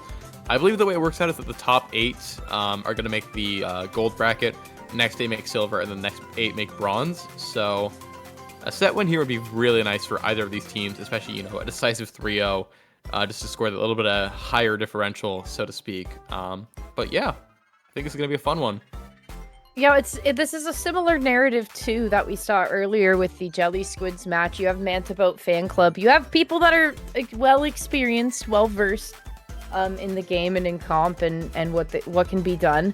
But you have people that have been around for a while. You have the folks of Unlimited Woomy United being together since April of 2021, with people coming in and out maybe here and there. However, that's a long time to be established as a team for a game like Splatoon. So again, curious to see how it's all going to pan out. You have people that are sort of veterans at this point, and you have folks that are a little bit of a mixture of old and new. And Splatzone's Barnacle and Dime. Fan favorite, would you say, Pinky? Yay or nay? I'm definitely a fan of this map. As a fan of it, it's one of my favorites. We'll put it like that. Okay, fair enough. But yeah, I do like this map a lot. I feel like since the rework and since, I've started to get a bit better at this game as both a player and an analyst, I've started to see how much fun it really is to play on. Although those, blocks, that plat area is a very key defensive position that's relatively easy to, overthrow. So it's really going to be just about playing around those blocks and having a strong backline that can sort of take that upper snipe position and ward people off of those, off of that plat area, because it's really easy for things to snowball out of control, as we've seen happen so often today in splat zones. Well, I think we're in for kind of a surprise, because Unlimited Woomy United tends to play a pretty curious thing, as they're displaying here. I love getting to talk about things that just don't really make sense in my brain, and Unlimited Woomy United has something pretty goofy going on, but I like where their heads are at, and I like what they're thinking. But so far, with actually significant surprise, nobody's capped the zone yet in the first 15 seconds. This Reef Slider, it's not going to... Actually, it's going to help change things. 2 go down on the side of Unlimited Woomy United, but the missiles are going to come around and kind of rattle and find a pick onto the side of Manta Boat Fanclub. So, I mean, props to Uwuzi, I guess, doing exactly what they needed to with those missiles. But now, trying to survive the barrage of the Zuka, just going to be hanging back, pulling, just throwing that paint onto the zone. Woomy going to be swimming forward with that carbon roller, popping that Zuka, and try to swim forward on that sharking adventure. But yeah, very interesting comp here, to say the least. 2 go down courtesy of Woomy with that carbon roller, but they're going to be taken down by the heavy edit played by Cider. But right now, Unlimited Woomy United has a ton of paint around the zone right now, and Manta Boat Fanclub trying to just contest their way back into the middle of the map, and they're going to do just that. Double roller is so hit or miss if it'll work or not, and you really have to play your cards close if you want it to work. And I'm just not sure if it's going to be right for Woomy in these circumstances. That's a wipeout now occurring. No penalty to be had for Manta Boat Fanclub. Look at everybody pushing forward. That's Cider on the heavy edit. Utilizing their maximum range here. The rollers don't really have much space to work with, so it's basically a 2v4 unless any specials can make some contact here. That's one member of Manta Boat going down. And maybe the opening that Uwu was looking for, maybe not. I mean, the Reef Slider, I don't think found the value that it was waiting for. But as I say that, that's a wipeout on Manta Boat Fanclub. Yeah, Woomy's going to be able to make their way back into the middle of the map, back into control of the zone. They did lose the lead in the process here, but they are still, able to hold onto the sort of plat area, find a nice pick with that Zuka, courtesy of the titular Woomy, and now the Cafeteria going to swing forth, going to find the pick onto that Luga dualies, though. Woomy out of that penalty, but they're not going to be able to hold that lead quite yet. Just all the paint from Manta Boat Fanclub is going to be contesting the zone, but it's not going to be enough to stop that lead switch from happening in favor of Woomy. Slider going to be popped behind them, but this Decapitator from Juice is just absolutely shredding Woomy apart, finding even more picks. I think that was a 5-piece meal. Just absolutely insane. Yummy. A 5-piece meal indeed, and penalty going to be obliterated for Manta Boat Fanclub shortly here. Playing pretty close together. You don't want to get too bunched up here. Now with the lead flip in their favor. A couple specials online as well. Once again, you don't want to overextend yourself too much. That's Juice pushing forward and actually trying to call the folks of Unlimited out. Seeing if they can single them out and try to fight them one-on-one. Unlimited now having the space to work with. They finally take the zone back, but even if just for a brief moment, still though, they have to be the ones to push forward and be brave enough to take fights, especially as a couple of rollers that don't really have much paint to work with unless your teammates are throwing it down for you. But so far, we're seeing a similar narrative and the penalty being eliminated for Uwu here. But not for very long. I don't know. It's hard to say. They get something going, but then it immediately falls apart. They just have to try to, and it takes a while for Uwu to piece it together. So I'm worried. I'm worried, Pinky. Yeah, I mean, Ubu's comp is not that great at getting something started there, especially with the passivity of the Arrow Spray and the Flingser Roller on the same team. Slider's going to find a quick double to shut me right the heck up via Commentator's Curse, and that's going to be Ubu taking the zone pretty expeditiously there with a minute left to go on the clock, and now they have to really set up for a strong hold here because they're not going to have many other chances after this one here, so really have to make the most of it. They're almost done with that penalty. There we go. Big pick is going to be Juice to find here, but Carbon's going to go down. Uwu is going to be forced to swim up here as all the players go into the zone, and Sakshiman finds the pick onto Uwuzi, and the Glug is going to go down there. Delayed wipe. Carbon jumping in from behind, trying to find the pick on Cider, but gets taken down instead, and Uwu really does not have many resources left here. Manta Boat Fanclub can just turtle around the zone as much as is needed for the next 20 or so seconds, and they'll have this game under wraps. I think Uwu would have had a little more of an upper hand had the Woomy unfortunately not met their demise below that block, because the Trizuka found so much value there because of that. But only 6 points left remaining. Uzi still able to break out, but again, as a roller, not enough paint to really throw down to make a significant zone flip. So narrowly, Uwu accepts the loss, and Manta Boat takes the win for game one. Yeah, I mean, Manta Boat Fanclub kind of just came into the set as the underdogs, and they are shutting the doubters up, that is for sure. Getting a very nice knockout there in that game one, and showing that, you know, you can be quirked up with your comps a little bit, but you gotta talk the talk to back it up there. So very nice game one there for Manta Boat Fanclub, putting themselves in a great spot early in the set, and I don't know. I truly don't quite know what Uwu was cooking there with that comp. I think they just kind of I think they got a little bit too quirked up. They flew too close to the sun, so to speak, and now they might have to rein it in just a little bit for the rest of the set. Right, and I do want to say, I think the missiles that Uzi was cooking with, I think that was helpful. A couple times you could see that fights were initiated with missiles being the player too. And so I appreciate that, but I just feel for Splatzone's double roller is so challenging. That's really hard to maintain, and I do think that without having enough significant paint on your side, that's a really hard one to like maintain and balance. And so it's not to say that there weren't fights taken, because they were able to flip the zone pretty quick and then actually enforce Manta into a lockout situation. But it just seems like once Manta got out of the lockout, they were able to maintain themselves sustainably for longer versus Unlimited. So I'm wondering how Unlimited Woomy wants to maybe change it up here in Umami Ruins, especially with having such a tight quarters basket area to kind of work with, and also a lot of higher ground has to be contended with in the spawning area. But it looks like actually we're just gonna see the Reflux rear its head for Uwu here. A triple deco composition. I guess they have that synergy bonus, so to speak, but we are not playing Splatfest. We are playing Clan Blitz on Umami Ruins here. This is a bit of an awkward map to move around on, as you said, Saf. A very, condensed choke point around that basket area. You really got to get, a lot of control around that, or else you're just going to funnel into the enemies there. Or you can just get all the picks you need under the sun, and you can just run right to that basket as a V-Shot player. And already Manta Boat Fanclub off to a great start. Yeah, you know what? But I appreciate what Uwu is trying to do here. I like that they're playing true to their strengths, and that's just fine with me because that's how the game should be played anyway.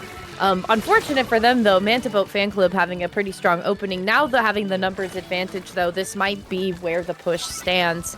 And Uwu going to take full advantage of the space that they can here, and especially having the tracking from the point sensors with Axiom here. That's going to be super helpful and really key as 2 members make it 3 of Manta Boat Fanclub go down. This could be the moment for Uwu to try to make something happen. Yeah, but it's 1v1 between a Flinger Roller and a Rapid Blaster, and now here comes the V-Shot to provide that little bit of support. All the players starting to roll back out into mid here. Carbon going to go down very early, though, and but Manta Boat Fanclub quickly losing ground under the pressure of Unlimited Woomy United, so just an utter bloodbath on the enemy side of the map, but it seems like Manta Boat Fanclub is going to be able to stay alive for just long enough. Never mind, here comes the Gluka Dualies. Axiom finds 2 picks on top mid and is going to clear the path for Woomy on this Carbon Roller to swim forward just a little bit, and this might be the beginning of the piece of the puzzle that Unlimited Woomy United needs to find that push at the enemy baskets. Yeah, and especially with all the folks clustered at the basket, this would be a key time for that Reflux to get some missiles going. Not a lot of space to work with there, and especially if you have so much paint down on the ground already. The Reef Slider coming in, providing safe passage for that Clam to make contact. However, only 1 member left alive for Uwu, so that is going to be a solo pop, unfortunately. So we got the tools to break in there, Pinky. We gotta keep ourselves alive long enough to get a little bit of follow-up. But I think Uwu's got something going here. We just gotta keep on our toes in these fights and maybe not take trades. Yeah, I mean, trades are just not going to work out to Uwu's favor a majority of the time just because of how disjointed their comp's pace seems to play at. If not, like, if the members of Uwu aren't all playing at 100%, their comp just feels really disjointed in terms of the pace that it wants to flow at, and that's been allowing Manta Boat Fanclub to really just sort of disgruntle the members of Uwu and get their own game plan going here. Already back at the enemy basket, scoring more points through that penalty, so to speak. And already down to 38, looking to extend the lead even further. Juice has the power claim, jumping into the basket. 18 points to go. Caleb has an extra claim as well. Not going to find his way into the basket, so 18 is going to be where the lead is going to stand. But even still, I mean, 18 to 80, Manta Boat Fanclub is very far ahead in terms of this game, but you could not count Uwu out, that is for sure. Yeah, I agree with you here, especially. I was wondering that. I was seeing the pick go on the board from the Rapid Pro. That's beheaded now down. That's 2 power clams online for Uwu. I was just thinking to myself, could this be where the tides change? Unfortunate that the Reef Slider got taken down before it could really cause any damage, but that's nothing. Up on the top there with the Reflux, they're taking so much attention away from objective, only taking 1 pick, unfortunately, before meeting their demise themselves.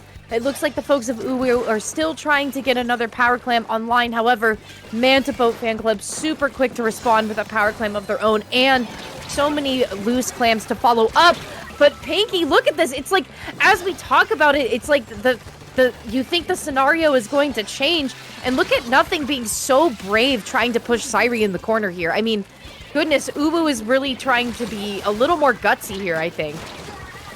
Yeah, they're trying to just make anything happen, and it almost feels like an act of desperation here. 40 seconds to go on the timer clock, and I mean, if they lose this game, their prospect of gold bracket is pretty much done in the water. So they're just trying to find any sort of ledge to cling on as the game nears the 11th hour. But the Glug is going to roll to their demise there for a little bit of a wipeout there on Unlimited Woomy United, and Manta Boat Fanclub so close to this victory. They can practically taste it. Just have to hold on for 20 seconds plus whatever potential overtime is going to encumber them in the near future. So here we go. Manta Boat Fanclub has so much control. Zuka finds a double. 3 go down, and it's just going to be the wipeout there as all the power claims run toward that basket in a beeline of sorts. Syri just keeping on the control. Caleb putting the pressure with the Inkjet, and that is going to be game 2. Manta Boat Fanclub up 2-0 and already winning the set here. It's like Unlimited Woomy United can throw really strong punches, but there's no follow-up with after that. But then it's like Manta Boat Fanclub is playing like Taekwondo. You know what I mean? It's like there's queued up moves after the moves. So it's it's hard because it's like, because Manta, it seems like Unlimited Woomy United can make like one really solid move, And it's a gut punch to Manta Boat Fanclub, but then Manta Boat Fanclub can play the long game a little bit better.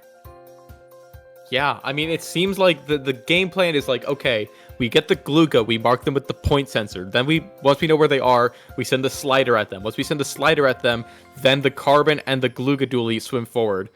But if that plan fails at any step of the way, then all 3 players go down and it's just a Flings roller left. And I feel like that's the situation that Uwu has been finding themselves in during the set, and it's just not been a very pretty picture for them because Manta Boat Fanclub is like, okay, we can just move out of the way a little bit. We can just force you to come to us and paint your feet.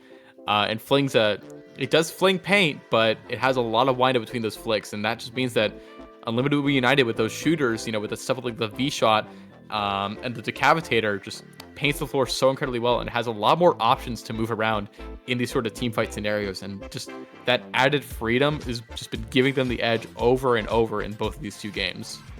I want to know more about Nothing using... I want to know more about Nothing using this, the Reflux, and they were pushing Sairi like nobody's business, like consistently, and I'm just wondering about that pick.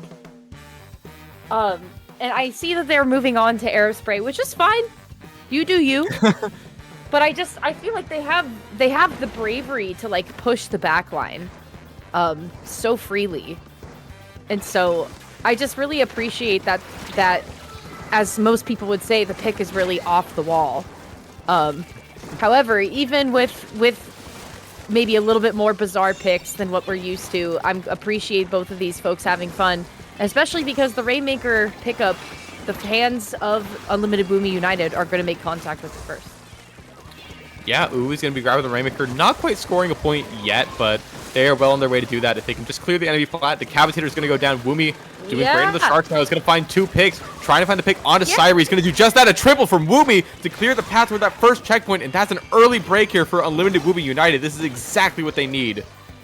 Okay, sorry, Tiny, not trying to do any bias. That was just really cool coming out from Woomy. And they're still playing the game, folks. They are now sharking behind that pillow area. They're trying to call out Juice, warding them to them, but however, meeting their demise against Juice. Now, that is the opening that Manta Boat Fanclub needed to break back into the midsection there. A good follow-up as a team play there, and already so much paint to be had in front of that first pedestal there for the folks of Manta Boat Fanclub. However, a little bit delayed on the pop there, I would say. Pinky might have some trouble getting the checkpoint now. Maybe not. I don't know. Numbers advantage in favor of Manta Boat ever so slightly. They need to find some more picks, though, but Juice is going to go down before they can get that slash off. And Axiom looking right at that Rainmaker, going to beeline, find that pick, and now running toward the jump here. Juice has been a thorn in their side, though, and is going to get the pop on the Rainmaker because of that insane object damage of that Decapitator here. So trying to find the picks, Nothing able to swing around and find the pick on the Decapitator, though.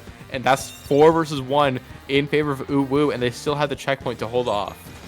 It's still a numbers advantage as the drop off gets picked off. That's now Juice and one other member of Manta Boat Fanclub in the pit area. But as we say it, that's 3 members down. Make it a wipeout on the members of Manta or on Unlimited Woomy United. Unfortunate. They were truly getting something going there, down to the 34 mark. Definitely not a comfortable lead by any means. Anything in that pit area is uncomfortable in my eyes, Pinky, because there's so many unit points between that space and the final checkpoint. However, Manta Boat Fanclub has still yet to pop the first checkpoint, so this is looking pretty good for Uwu as it stands. Yeah, I mean, Uwu in a pretty good spot. They have a solid lead of 34. Not quite what you want on this map. On this map, typically you want to see a lead in like the 16 to 19 range, I guess. That's when you really feel comfortable with yourself. But 34, where the other team has not broken the checkpoint, is nothing to scoff at. And Manta Boat Fanclub is not feeling safe to move forward whatsoever. The ink mines just exploding all around them, laid by Uzi, and now Uzi close to the missiles. Carbon Roller has the Zuka ready. There's a slider at the ready as well. A lot for Manta Boat Fanclub to keep track on from the enemy lines. It makes it really hard to move forward, especially with all this pink paint coming out across the map. Maker's actually just going to explode in no man's land, so to speak, and it's going to be respawning back in the middle of the map, and a lot of it being painted green now by Manta Boat Fanclub, ready to move forward, but the picks are coming out 2 down, 3 down on the side of Manta Boat Fanclub, and Uwu already back in enemy lines. Yeah, they keep doing the same play over and over again. They keep pushing Manta Boat Fanclub on the back foot before they pick up the Rainmaker, and then they kind of have to coax them out a little bit, but then it seems like that's a little bit of a dangerous spot for them to be, because now Manta Boat Fanclub having a huge advantage, especially with two specials online. That's Juice and another teammate there pushing them into the corner, nothing going down on the field. But still, the defense that Unlimited Woomy United has been putting out has been so well played, and just literally like playing the long game. We were mentioning playing the long game before, but then I mean they're throwing it back in my face now, Pinky. Yeah, I mean right now Manta Boat Fanclub has the chance to get a big push going. Inkshot's going to find a huge pick there. 3 go down. Delayed wipe on Woo here. This is a huge opportunity for Manta Boat Fanclub. The last one they're going to get with 30 seconds left on the clock. They just have to run it and gun it and pray that they make it to the other side. But here comes Woomy with the carbon. 2 go down. It's just the Rapid and the Maker. This is not a safe lane to push through whatsoever, especially with so little time. Respawns are coming out. Nothing's going to find the pick on the Maker, though. Maker, people are jumping towards it. Juice is right here with the Decapitator, going to shred the shield, but Axiom defending from the front. Woomy defending, going around with the flank, trying to find the pick. Going to be taken down with Azuka, but Azuka finds 2 from Axiom, and that's going to stem the bleeding a little bit. Unlimited Woomy United lose the set, but at least get that game 3 in their favor. Yeah, the GG Zuka was in Axiom's hands for a few seconds there. You could kind of tell exactly what they were waiting for when that happened. So solid win from Unlimited Woomy United. Obviously not winning the set, but still swiping one and bringing a few points back home with them. But congrats to Manta Boat Fanclub, and well played. Once again, I really appreciate folks that have been around for a while and still will keep playing in things like this and flex their interesting comp muscles. And still have a good time and play it out. And so thank you for that, Unlimited Woomy United. We appreciate you. And Pinky, I appreciate you for getting to get to chat with you about SAC today, and also just other things, and get to catch up a little bit. Yeah, I mean, it's been a while since we've been able to commentate together, talk together a little bit. Always happy to cast a block with you, Saf. And especially such great teams here coming out here. Congrats again to Manta Boat Fanclub with that 3-1 record. I believe that is enough to secure their spot into gold bracket. Limited Woomy United is going to be making it to silver bracket as well. So everyone has a good ending as we wrap up the end of the Swiss stage of SAC, the second qualifier here of the 9th season. And with that, that's going to be the end of our time. We're going to be throwing it off to a bracket stage hosted by Falco and Toma. But before we go, Saf, I gotta know, where can we find you? Please don't find me. Okay. I have Biscayne. You can look there if you want to. But more importantly, Pinky, if you want to be found, where are you at? I'm always down to be, observed on the Blue Sky platform, brokenpinky.bsky.social. But yeah, with that being said, thank you all for watching the Swiss bracket stage, but make sure not to go anywhere because gold bracket's on the way, the best of the best. You want to see it, so stay tuned. See you next time.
Hello, everybody. Welcome back to SAC. We're here in our gold bracket of Qualifier 2. My name is Toma, and I'm joined by my very special friend, Falco. How are you doing today? I am doing great, Toma. Having a wonderful day here on this lovely, lovely Saturday, enjoying some great Splatoon action. Tons of Splatoon action going around everywhere. But of course, we have a great tournament here in SAC moving into our top cut of the gold bracket here. 16 teams battling it out to see who will take home the crown. Yes, we do. I'm very, very excited. It's been a long day, like you said, of Splatoon action. Teams already fought their way through Swiss this morning, and we're going to be starting off with Retro Records versus Biscayne National Park. And I do believe we saw Retro Records fight it out earlier this morning. I'm like looking back at the thing. I'm like, which one? Do I remember which one it is? I'm trying to remember. I think it was Retro Records versus Mutiny. I think they're actually the team that we started out streaming this morning, and we're circling right back to them. Yeah, and of course they have a lot of results listed here. You know, they won FWS 4, won 8-bit Blitz 9, 5th in Super Jump 74, 5th in a Level Up 31, 4th in Megalodon Monday 22. So they're playing in pretty much all the tournaments around the spectrum that we have here for Splatoon. But of course, you know, I'll have to see if they played in the qualifier last week or 2 weeks ago to take a look at that. But they did, and I'm looking at their results. Yeah, they had a really good showing in their qualifier, making, I believe, the gold bracket as well last time, but not finishing it out and getting the win. But hey, they're looking to change that around this time. Hey, yeah, they came in strong. We saw them with that fire this morning, too. But of course, Biscayne National Park as well. They've had an impressive run here to gold bracket today. Looking back at them, I don't think that they played the last qualifier from what I'm seeing, but they finished up 4th in their group this morning, barely nabbing that spot here into the top 4, or top 4 in their group, top 8 overall, taking some notable wins over teams like Big Fat Sea Cows and Swan Lake this morning. Yeah, shout out to Big Fat Sea Cows. They played in the CCA qualifier circuit. That, you know, CCA has their own circuit, and they did a really good job there as well, and they're hoping to turn it around here. But let's take a look at our comps here for the first game coming up. Once again, we are starting off on, this is Robo Ramen here. As we hop into zones here, we're seeing a lot of Dynamos and a lot of juniors coming out. Of course, this is zones. We're always going to see those, but I love how much Dynamo we're seeing holding the cooler. Yeah, I mean, Dynamo is a lot of fun, too. It puts out a lot of paint. It can be really dangerous to step into that range that it just got. But right now, we're seeing Kumo here with this hammer trying to get that bubble down, but fails to do so. Slime's in here holding that space down, but they can't quite find the zone for Retro Records yet. Biscayne National Park maintains this control so far, and you see they're in this elbow trying to work their way up, but Retro Records is just giving them a lot of fire, displacing them with that whale, and the brush sneaking in on the back end here, Falco, but unfortunately going down. Yeah, I was going to say Slime is one of those players you really have to look out for because they were the ones showing the initiative on the flank, potentially to cap the zone, but no, it wasn't going to be enough. Biscayne's still holding onto the zone. Kuma's going to be getting that stamp out, taking out the bubble. Can they take out Miko? It looks like they can't. They're going to go down themselves. We have a 3v3 situation right now, but Biscayne still holding onto the zone, pushed up. They have a few players down, but Retro Records still need to find the way that they can break back in. It's going to be hard with Core using using the Zuka along with the strikes from Kiddling too. I think Biscayne National Park, they're holding on really strong. Will it be enough for them to win this match? Not quite yet, as 75 penalty points are going to head their way. Now that Dynamo really vital for them to get that ink that they needed on the zone in time, and now you can see Mikog is wasting no time getting up here. They've got this Reef Slider charge that they need to use it. Maybe waiting it out, and Slime too, very dangerously under those ledges, waiting to see if they can get members of Biscayne National Park to drop into them. Mikog repositioning here. That's a really good position there, especially since, you know, you can't do anything with that Reef Slider until they drop, like right now, popping it off, trying to get some picks, but unfortunately 2 down on Retro Records means that it is going to be easier for Biscayne National Park to get in here. They find one pick, find another on the zone, and it looks like we might be seeing a zone flip here, Falco. Yeah, Kuma did exactly what you need to do, especially if it's as a sploosh player, which is not something we say very often here at the SAC level, but really just running around everywhere on the map, being extremely unpredictable like a brush player like Slime right here. Retro Inc. going to be able to take back the zone once again. And what I love about both of these teams is they are so quick to take the zone and then push up, but now we're in a little bit more of a stalemate situation as Retro. Oh, look at that 3 going to go down with the Reef Slider from Retro Records, and that's going to help them cap. We're going to have Core, who's ready with the Zuka, going to be waiting for some of their teammates to come back. Wise for them to back up, and unfortunately that cooler is just left up there in mid for really nobody to take, but Retro Records really are thriving off this situation. And that bubble came out at a great time to make sure that they didn't just go down to that Zuka. Even though it was 2 down on both sides, they're able to stall it here in this elbow, and they need to just keep it a little bit longer. They might be able to get the lead switch here. They just have to play this next few seconds here carefully, watching out for this hammer coming in from behind. The hammer doesn't quite find somebody. The re-slider going out on the zone. Falco, we may see a lead change and a knockout here. Yeah, a really, really good win there from Retro Records when it all seemed to be over. 2 points remaining for Biscayne, but no, Retro Records came back. And, you know, that's one of the things about zones. I feel like sometimes it's so unpredictable with just how many specials that these players can get out because everyone's painting over each other's turf. And I think Retro Records, they just really played so well together, getting all of their specials in. A lot of aggressive bubble play too, a lot of unpredictable reef slides. So again, a very good win there for Retro Records. And I mean, it's really a top at this point with how well we've seen these players play. And to your point with the Dynamo being able to actually paint pretty well. And, you know, it's interesting. We're not seeing the pencil. We're not seeing the Zap as the cooler player, but we're seeing the Dynamo, which is, you know, a different type of backline weapon that we don't see very often. But hey, for some maps and modes in particular, it works really well. And I feel like for Robo Ramen, where there's a lot of height differentials, it can really thrive.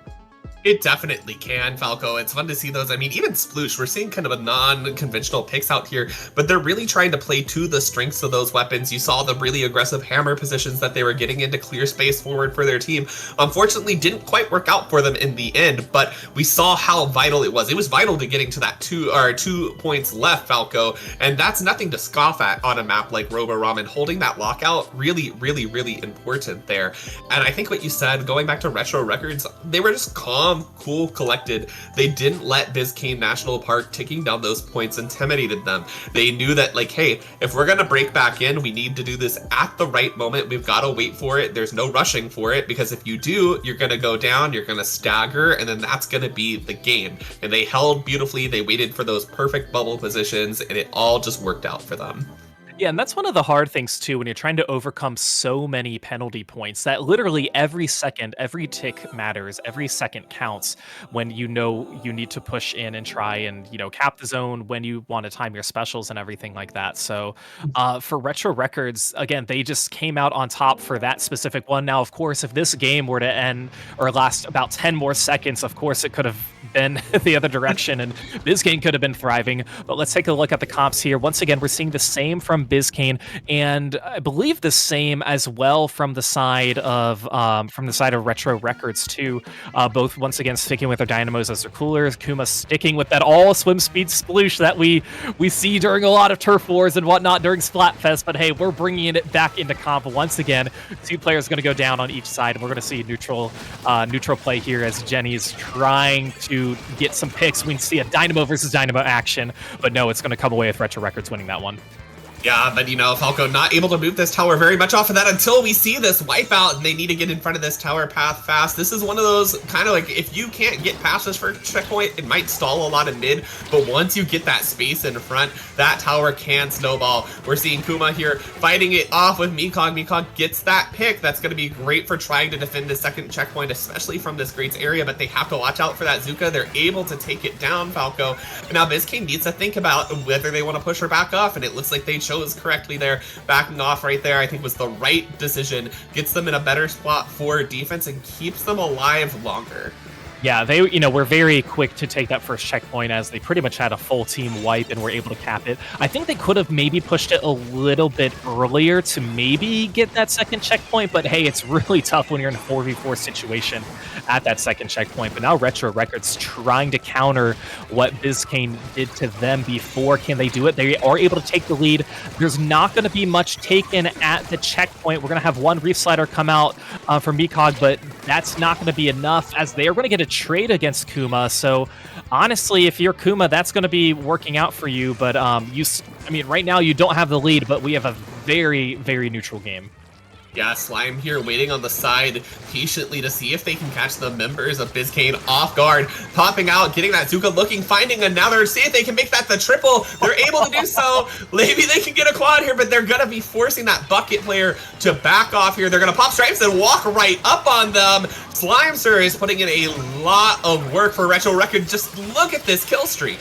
Yeah, they are on a tear. Slimester going for one more, like you said. Can they chase them out? It's going to be against, yes, they can take out Kuma, and with all that going on, the Dynamos is just going to be like, you know what, I'll just ride the tower. I'll let you be the distraction. And honestly, that's what the Ink Rush is for in this game. Just serving as a distraction, being a deterrent while your other players take the objective. And that's how they got to 21. Still trying to do so, but no. Pushing all the way to 24. And look at that map control by Retro Records, as a lot of their players were scattered. Getting to 24 is great. You still have one more checkpoint that you need to get through, but this is a game of back and forth, Toma. Now it's Biscayne's turn, but unfortunately for them, they don't quite have the player advantage yet because Retro Records, they are still trying to get this push.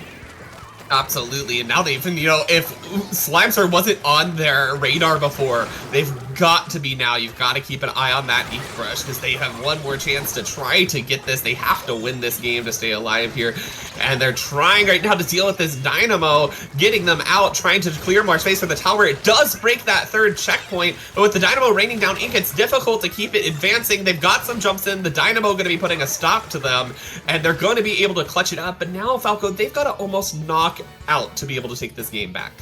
Yeah, and that's always a tricky situation when your opponents get past all of the checkpoints in the game. Like you mentioned, you pretty much are in that knockout scenario. There's a little bit of time where they don't necessarily have to knock out, but those are just seconds on end on what you can make a difference. And here for Biscayne, they really just have to work well together at this point. Thankfully for them, they do have one checkpoint down. Now they're at their second checkpoint. If they can get past this one kind of unarmed, that's going to be huge. But with Mikog using the Reef Slider on the tower, that's not going to be the case as we have a 2v2 situation.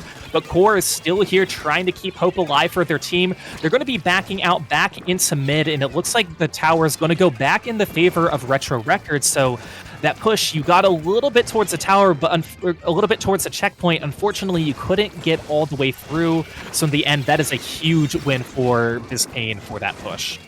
Yeah, now they just need to keep it going a little bit further, but they've got to watch out. Scribby's there just putting a lot of pressure with that Dynamo, turning around, trying to look at that hammer, not quite able to find it, gonna go down in the process. Biscayne trying to shape up to make this push, but they've got to look out for Slimeser, who once again behind, finds one. Their teammates are going to try to pick off the others, not quite able to do so yet. About 20 seconds remaining, and Biscayne has control of this tower, but they have quite a ways to go, especially with Mikog coming in on that Reef Slider.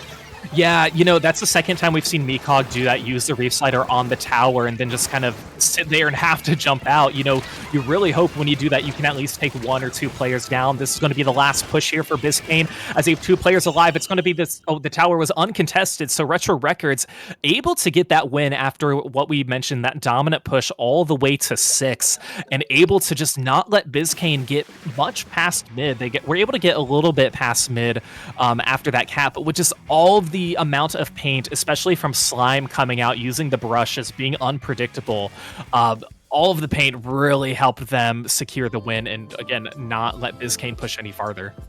Yeah, that was absolutely huge for them, Falco. And I mean, wow, I have to keep going back to it. Slimeser there was absolutely wonderful. A huge key member in getting that tower push going. I mean, and we saw just the POV on them while the tower was just kind of like riding, right? Who cares about what the tower is doing at that point? Because all of that opening, the way that the tower could just move without even being contested was all thanks to Slime there. Just getting up in the business of Biscayne National Park, not letting them breathe, bringing them away from that tower. And that's kind of, you talk about skirmish, you talk about that attention that you can grab from the other team saying, hey, look at me, I'm going to be the issue. If you don't pick me off right now, I'm going to bring down your whole team. That's the kind of distraction that you need to pull away from that objective so that your objective fighter can ride just uncontested. Yeah, and Retro Records, they are 10-2 so far today. 2-1ing Mutiny and Free Flow in game sets 1 and 2, and then they 3-0'd Retake to KO and also 3-0'd Triggerfish Zone Supremacy. That's not something you hear here very often. So they are riding this set undefeated streak, whereas Biscayne National Park, they ended 3-1 in their groups, losing to Lunar Eclipse 1-2. But of course, now we're in a best of 5 scenario moving on. So Biscayne National Park, they still have an opportunity to try and get the win. But if you're Retro Records, you have a legacy record that proves that you are a very, very strong team. So we will see if this continues as we move on into game 3. But right now that seemed a little more promising than the game 1 victory that we saw, whereas Biscayne, they were so close to knocking out. They were so close to winning on zones, but tower control seemed a little more favorable for Retro Records. And, it could have been a map mode thing in particular. It could have been, it wasn't really a comp thing. Both of these teams played the same comps for games 1 and 2, but Retro Records just seemed a lot more comfortable this time around. Absolutely. And Falco, now we talk about this all the time. When you're in this situation and you're 2 down at a best of 5, it's all about staying calm, keeping fresh. You have to take this next part 1 game at a time. So that's all they can be focused on right now. This Clan Blitz game. If they can't take this, then the next 2 games don't even matter. So Biscayne National Park, now all that pressure on them. Let's see how they're able to respond. Yeah, and once again, no weapon changes here from either team. Sticking with the Junior for Rice, and again, both of the Dynamos as the cooler players. And here, I'm very, very interested to see, in particular, how Slime is going to handle this stage, because the Grates are where the brush is going to thrive. You're going to be the fastest person that can run on the Grates here in Clan Blitz, as they're trying to do a little parkour to get themselves up top, but are kind of caught early on, needing to back out, have their whale ready, trying to get one that fell. They are going to get a trade against Kuma. 2 players are going to be down on Biscayne National Park. And, really no clams are being gathered at this point. People are trying to just feel out where your opponents are. But Mikog up here taking the right side, trying to control it. 1 power clam formed on the side of Retro Records, but unfortunately for them, not enough manpower to push up quite yet. Yeah, not going to be quite able to. And Falco, this is a very neutral heavy map. Being able to get into your opponent's base and get past mid takes quite a lot. And we're not really looking with 2 teams that have a lot of range, right? This is a map where you see traditionally a lot of pencil, a lot of stuff that can poke and get people out. So it's going to be these really scrappy fights that matter, especially right now. You see them at this basket trying to find 1 more power clam, able to just barely sneak it in there. And it's kind of these little movements, these little movement techniques of being able to get past, a lot of ink being thrown at your feet without having the range to be able to supplement. Those kinds of movements are going to matter even more without your pencil, without your long range kind of midline to be able to get you in like that. And I'm especially looking at, the Junior here, I think is going to be key to helping them kind of get that paint control and help their members push up. Yeah, I would say Biscayne, they have both teams really have the opposite of paint, but Retro Records in particular, having a brush and a Junior, they're going to have a lot of frontline paint on the surface, but not a lot of backline, like you said. Kuma's going to get a score. 1 more power clam is going to go in. Still 2 clams away from potentially taking the lead. So really just mirroring what Retro Records did that one time to get the push. Core's the only one with clams, but they're going to have to retreat. So now they're in a position where power clam is just going to clear the penalty points. If you're Biscayne National Park, you're going to need a little more than that to follow up, and I know they're hoping that they're going to have more, but we'll see how this plays out in the next 2 minutes 30 seconds. Right now, you see Mikog finding a nice pick there, going to be able to jump down and get this power clam. Looking if they can just try to sneak it here on this side. They've got 1 member of their team with them. They've got another clam coming in from Rice, trying to see if it can sneak up that ramp. The bomb's going to maybe clear some path. The bubble here may be huge. They're going to look for this basket break, are going to be able to find it. The race slider coming in to clear some additional face, finding 2, Falco. That is huge. Yeah, and Mikog, I thought they were going to be able to take out 1 more. Unfortunately for them, they were going to go down. Slime able to take out Kuma now, and another one with the bomb, the lurking bomb that was coming out. Slime able to get some more clams in. Their teammates also have some clams, getting down to 16. 2 of their players are down. It looks like this might be the push, unless... Okay, I was going to say, unless Mikog can try and flank a little bit and get a clam in, but no, it's not going to be the case. So Retro Records really cleaning it up there, getting themselves a more secured lead at this point, and still being able to get some picks. Can Scribbies take out 1 while they're in enemy ink and out of their own ink? It looks like they won't. They're going to retreat just a little bit, probably trying to just build up a little bit of ink, or honestly just scoring until they get their cooler, and we'll see if there's any follow-up on their side. You know, even as long as they can just keep this basket stalled, if they can just continue to score, chip away at that bit by bit, it's going to be working out for them, especially with only a minute left in this game. If they can just keep the fight on Biscayne's side of the map, that's exactly what they want to do. And I mean, you see aggressive reef sliders from Mekong that keep just going in. And I mean, Mekong, I have to say, has had really impressive reef sliders this entire set that have really just kind of opened up those pushes and opportunities for their team, especially on zones and clamplets. Just a minute left in this game now as they're going to be shaping up here in mid. Scribby's trying to pick up this clam and get some space going, and it's just really, again, these scrappy fight in mid that Biscayne National Park really needs to win, and 3 down may be their opportunity to do so.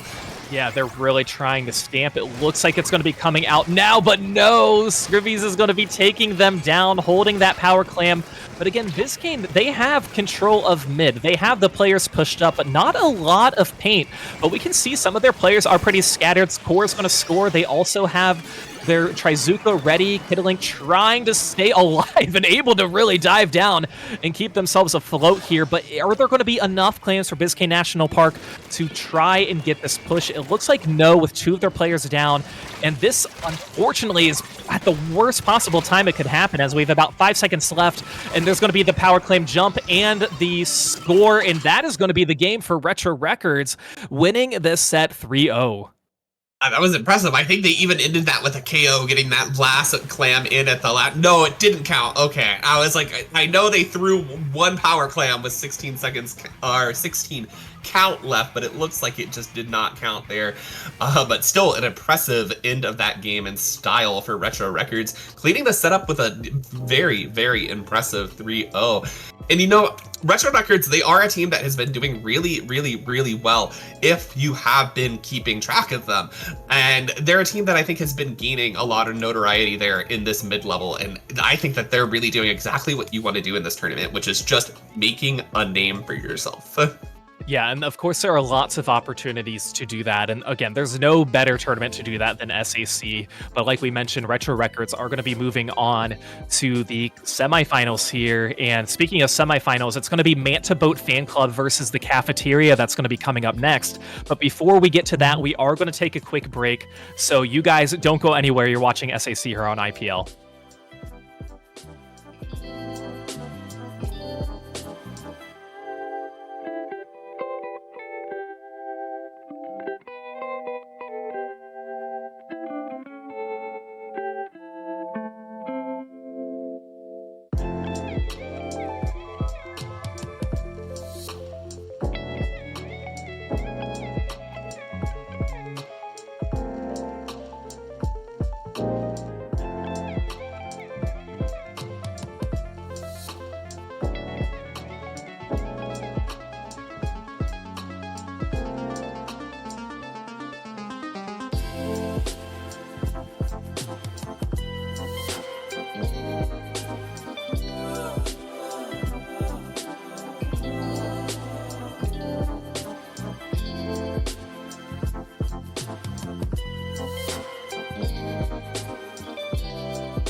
Hello, everybody, and welcome back to SAC here on IPL. We are getting ready for the semifinals match here for the second qualifier. We're going to have Manta Boat Fanclub versus the Cafeteria, and this is... Well, first of all, Manta Boat Fanclub, they've been a team that have really just been climbing the ranks here from doing really well into low ink, and obviously the trajectory of the successful low ink to successful SAC. You love to see that from an IPL perspective. So a few of the results that they have, they got 0-3 by Loxay earlier today. Loxay, another very, very strong team. They 3-0'd Peaches, Auroras, Rook, and Nate. 3-0'd Memento Mori, and they 2-1'd Unlimited, Woomy United, and then 3-0'ing Lunar Eclipse here in the brackets. Neither of these teams actually played in the first qualifier either, so they're really making a strong mark, Toma. Yeah, they definitely are. But I mean, Manta Boat Fanclub, they've been around for a while, and we're seeing the Cafeteria, I believe, is the other team. And we saw them earlier today on stream. They were fighting. I'm going to look. I'm going to fact check myself. It was Rose's team because I was like, oh my god, I know Rose. I was like, that's epic. The Cafeteria. I'm doing some live Googling. This is crazy. Well, while you do that, we can read off some of their results. So they 3-0'd Xiphias. With Xiphias, if you remember, I know we talked about how Ludi results don't really matter, but they were one of like the strongest Div 7 teams, making it to the Div 7 finals, unfortunately for them not winning. But then going 1-2 against Lunar Eclipse, 2-1 Swan Lake, 2-1 Big Fat Sea Cows, and then, like we mentioned, beating Triggerfish Zone Supremacy 3-0 in the first round of the playoffs here. So these two giants going head to head. Both of them 3-0ing their opponents in round one, so both are riding pretty high off of that victory. Absolutely. That's what it was. Swan Lake. That's what I was looking for. Rose and 5th Gen, some very big names in comp. So really, like you said, two beasts are fighting it out here to try to get that crown today and win over Triggerfish Zone Supremacy today, who is, one of the favorites to be able to win here today too, is absolutely huge for them. So I'm excited to see that because it seems like if, you look at our seeds, Manta Boat Fanclub 22, Retro Records 10, these are some teams that, by seed, maybe were not projected to make it here, but they have been putting on a absolute show. Yeah, and honestly, that's part of the charm of having 4 qualifiers here for SAC, where, if there's one day that you don't show up or you get, beaten by a team that is underseeded and beat you, then you still have other opportunities here. So if you can play in all the qualifiers that are coming up, of course, there's only 2 more, but hey, that's 2 more tournaments that maybe you can play in that you weren't planning on playing in before. But yeah, we'll be hopping into here. Yeah, big brain thoughts there. Yeah. Remember too, so those of you, if you haven't played in any qualifiers too, we only take your top 2 qualifier positions to try to be able to make finals. So if you haven't played at all, you're still not at a disadvantage if you start with SAC qualifier 3. So be on the lookout for those. Lots of exciting news and trying to make into that top 12. There's a lot of pressure on the line for these teams to be able to make that top 12 to advance to finals this season. Yeah, and it's always a lot of fun to watch because we have some great teams that are playing in all these tournaments. So it's always a lot of fun. But let's hop into here for our next game. Again, Manta Boat Fanclub versus the Cafeteria. Winner will move on to the finals. Yes, you're exactly right, Falco. Excited to see who's going to be going on the finals today. A lot of pressure on the line, loading out on, the ever classic Hagglefish zones. As my friends at Marine Melody love to always ask to replay this map. This is such a classic here for Splat zones. We load out, we're looking at the Cafeteria getting this early first lead. But of course, that pencil up there on Snipe, a lot of paint being put down, and Cafeteria already kind of being forced back. That decap trying to make a move for the zone, but not quite able to do so. And you just see, look at that aggressive play coming back as Manta Boat Fanclub gets that cap. Yeah, and Manta Boat Fanclub, they would have what you would call a more traditional comp here that they have, with the decap, the pencil, the shot, opposed to the Cafeteria, which has the custom dually squelchers, which you just don't see very often with beacons and chumps. It's really not an aggressive weapon that you could have in your arsenal, but hey, It's all about the player rather than the weapon, so I'm always curious to see what Milk can bring to the table with this weapon, as Cafeteria really tearing it up here, holding control of the zone, trying to take out one more, and they are able to take them out. Will it be enough for them to take the lead? I don't know quite yet. They're holding on pretty strong. They are able to take the lead. Caleb here making sure nobody can go up on the ramp using the Rapid Pro Deco here, as the shot is going to be coming out as well. But the Cafeteria really holding strong, and honestly, I like how they're not pushing up too far, because if they did, I feel like that it could just really tumble down a little more quickly, just like that. Getting the getting the wipeout while you're in the lockout scenario is just the cherry on top in that situation. So the Cafeteria really thriving here in the first minute and a half. Yeah, and just patience. They were waiting for that right moment. They held their specials for the right moment. And now Manta Boat Fanclub really has to rush out here if they want to try to take the zone. They have it neutralized, trying to look. They got 2 down, Falco. They're going to be able to flip it and stay alive here. And Falco, we both know, that 2 points, it's a really great lead. But as we've already seen once here today, it does not necessarily mean you're going to walk away the victor. Right, we saw it the last set. Will we see it here again? The Cafeteria back in control. 3 of their players are now going to go down as the Manta Boat Fanclub trying to clean up here, as Brendan was very close on not being able to jump out, but they are. So now Manta Boat Fanclub in their first lockout scenario here, as they're trying to really overcome this uphill battle against the Cafeteria. Brendan is going to be taken out here by the shot player, as we see some burst bombs coming out as well. They're going to be using their shot. Can they take out the crab? No, they cannot, as Karma able to get 1 pick, get 2 picks, takes out Caleb and Juice, able to maybe cap the zone, but they're going to have to fight this pencil, and it looks like they do. 2 players are going to be jumping in from Manta Boat Fanclub along with the bubble, and the Cafeteria really picking up where they left off on their lockout, getting some nice key picks. Yeah, those were great picks for them there, and now they've got to just try to keep this. They've got a lot of penalty that they need to eat through, but once they're through it, it's basically game over here, Falco. So they're just waiting for the right moment. So did they're waiting and sharking to see if they can pick anybody off, but that Torp gonna spot them out, forced to move. The Crab trying to take down that Zuka, not quite gonna be able to do so, but with just 18 left on that penalty, they just need to hold. Finding a pick onto the Rapid Pro Deco, finding a pick onto that decaf. This is huge. This is do or die. And it looks like they're gonna be able to clear it off there. Yeah, the Cafeteria with a great win. Their lockouts, I think, were picture perfect with how they were able to play. You couldn't contest if you're a Manta Boat Fanclub. You go, perch up on the spots where you think you're going to be okay with your crab, with whatever weapon, whatever special you have. But the Cafeteria, again, they didn't push up super far, and that benefited them too. If they would have went up too far, I think they would have fed a little bit as a team, which would have given Manta Boat Fanclub an opportunity to push in. So a picture perfect textbook win there for the Cafeteria against Manta Boat Fanclub. And again, Manta Boat, they were able to get some picks on the Cafeteria, and not necessarily any wipeouts or key lockout situations, but they had their moments where they were able to break out, which can be very hard to do on a map like Hagglefish with how narrow it is.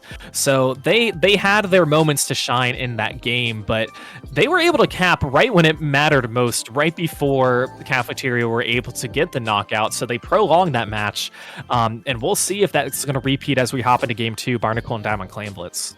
Yeah, I'm really interested to see it. I mean, Hagglefish, it's kind of one of those maps where you can get up near that ramp, you can sit under those ledges, you can play kind of patiently, wait for the enemies to come to you, right? This is very similar. It's kind of got that same feeling where if you sit underneath those ledges, you kind of force them to fire down at you at an awkward angle, and you get your teammates to work with you to pick them off when they reveal themselves. It can work out really advantageously if you're holding that lockout position. You just let your backliner or your anchor go back, kind of cycle clams to the front as you keep that basket open. You've got to watch out for those kinds of plays, making sure you're not just dropping recklessly and that you're able to really clear out your own spawn when you get pushed back into it. All right, and we'll take a look. We have quite a bit of weapon changes here on the side of Manta Boat Fanclub. Syri is going to be switching from the pencil to the heavy edit. Caleb is going to go to the blaster, and we're going to see a wiper come out on the side of Cafeteria. So again, lots of changes here for moving on to game 2. So it looks like the cooler weapon of choice, now for Manta Boat Fanclub will be the heavy edit, and pretty interchangeable with the pencil with the playstyle too, so we'll see if they can benefit from this situation, and 2 players are going to go down on the Cafeteria, it's just going to be Soda who's alive here on the Wiper, trying to stay alive, really trying to back out, making sure that they're not in a spot where they would go down very easily. And luckily for them, they are able to stay alive, and a few members on Manta Boat Fanclub able to go down too.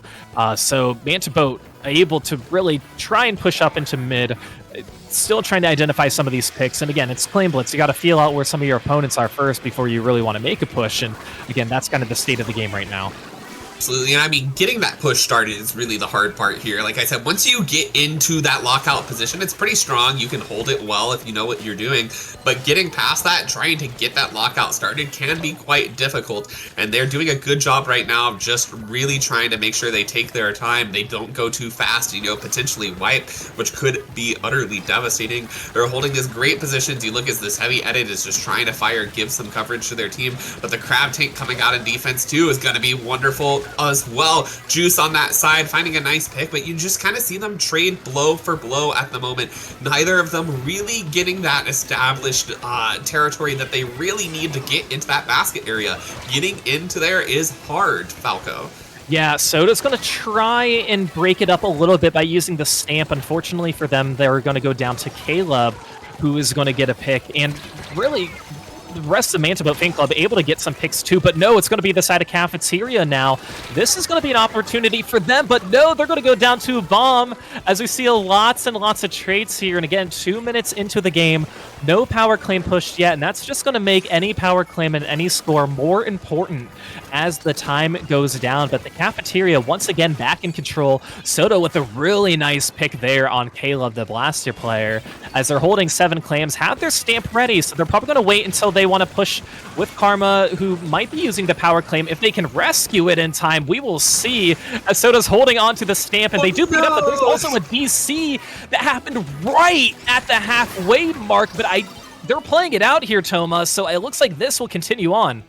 Yeah, they are. I mean, they got that basket open, so if they could just defend the whole time, but that is going to be a tall order, Falco, with just having 3 members. You're going to be basically in that permanent 1 down situation, and it's not like they have a huge lead. It's just that 1 and done power clam. So all Manta Boat Fanclub needs to do to be able to tie up this set is get 1 power clam, 1 small clam, which it looks like they're trying to do right here. They're trying to get that out. Doesn't quite make it to that basket, Falco. They're rushing just the decaf left online, and they wipe, Falco. Oh no. Yeah, Toma, on paper, 3v4s typically go in the favor of the team with more players, but we don't want to count out the Cafeteria quite yet. I want to be realistic, but I also want to be optimistic too. So it's a little hard, but again, we have a minute and a half, and like you said, it only takes 1 power claim and 1 follow-up claim to get that lead. And it looks like now they are in a better position to do so. But let's see here if Manta Boat Fanclub can really do it, or if Karma is going to have something up their sleeve as they get a flank, and they are going to flank, they are going to go down, but it looks like Manta Boat Fanclub able to take the lead, and from this point on, I can't see the Cafeteria really ever coming back from this, so we'll just let this last potential minute play out in the game. Yeah, we'll see how it goes. There's been crazy things. I will be stunned. And let me tell you, it'll make like the clip of a lifetime if they're able to come back from this. But also, here if they don't get it, it's gonna still be a tied set. Still got plenty of opportunities to bring this back. So luckily it's not at the most vital moment, but still a little disappointing to see. Yeah, and that's unfortunately part of the game. That DC I think could not have come at a worse time in this game. Correct me if I'm wrong, but 2.5 minutes being the halfway through the game would have, whatever side it's on would have determined if there was a replay or not, especially since there was no score at that time. So yeah, Falco, it's exactly at 2 minutes 30 seconds. So that is super unfortunate. Yeah, so obviously here game 1 is going to be ending. Well, I don't want to say obviously, but well, Cafeterias are going to be able to score. They do have some clams. Okay, Toma. So now we have just 1 player alive. It's going to be Karma who has some claims, but it's just going to be them, and there's the wipeout. So that's going to seal the deal. That kept us on I know that kept us on our toes quite a bit for game 2. But yeah, we're going to be tying it up here 1-1 as Manta Boat Fanclub's going to win game 2. Yeah, I mean, hey, if they had a second if they had a second power clam in their possession, we could have just seen that end right there with the Cafeteria taking that lead, and that is honestly super, super impressive that they're able to keep that cool and make it that close even in a 3v4. Yeah. Again, not that anybody really practices 3v4s, or I don't think there's anything you take away from it in that situation, but from what we saw, the Cafeteria, they were able to hold their own for quite a bit against Manta Boat Fanclub in that situation. But of course, none of that matters because the set is tied 1-1, and it really only matters when you have all 4 players playing at the game. So again, here in a best of 5 situation, hey, we don't see a 3-0. We saw a lot of 3-0s, or we have seen a lot of 3-0s across the board on the bracket so far. So I think this might be the first one that is not ending that way. As we'll hop into here in game 3, and I'm going to assume that the member from the Cafeteria who DC'd is going to be trying to hop back into our lobby as we approach this next one. But yeah, talk about the beginning of that match, because we saw, and it's a typical Clan Blitz fashion where it's just a stalemate. It's literally just a stalemate. We need to identify where the other team is, and once we have a player advantage, we will push forward. You follow an algorithm. You do that for every mode, but for clams in particular, it's harder to claim an objective early on and implement it. It's all about feeling out the opponents. Hold on. In my little TO powers, I have, of course, access to their match chat. And we have to, we saw that unfortunate DC. And what I'm seeing is my dad is trolling. He changed the Wi-Fi password and disconnected me. Out of all the times you could possibly change a Wi-Fi password in a tournament, thank you, Yeah. thank you, Ellie, for putting this here. So, hey, at least there's no bad blood between any of the members. Like, Brendan DeFoley admits, like, hey, I'm not even going to try and argue anything. It's clearly my fault. But I'm assuming they're going to be hopping back into the lobby pretty soon. And the good news is it doesn't seem like it's going to be an habitual thing unless, their dad really... Sorry, unless their dad really is trolling. But, why don't we set up a prediction? A prediction in chat. Should their dad change the Wi-Fi password? Vote in chat what the new Wi-Fi password should be. That is actually the Manta Boat Fanclub fan. That's what we're hearing. Is like dad was like, oh, Manta. I'm a big Manta fan. Sorry, kid. We're gonna throw for a second. Yeah, the trick-or-treats came early for the side of Cafeteria, and they chose some tricks. But yeah, they'll be getting back into the lobby pretty soon, I assume, as we finish out this set. But yeah, tied up 1-1 now, Manta Boat Fanclub in the Cafeteria. That's not anything we've seen before with somebody. We've seen weird things with the DC with fire alarms and microwaves and everything, but somebody's parent changing the Wi-Fi password is that's kind of a new that we have here on IPL. That is a new one. I mean, it is usually the classic, like somebody in the residence hall burnt their popcorn. I'm like, how many times are y'all gonna set your buildings on fire in like mid-tournament? Like, it's crazy. As a TO, I think I've seen so many times where like, actually my building's on fire, and I'm like, how many times a year do y'all's buildings catch on fire? Like, it's like a crazy coincidence. I wouldn't trust myself to play in a tournament if I lived in a dorm.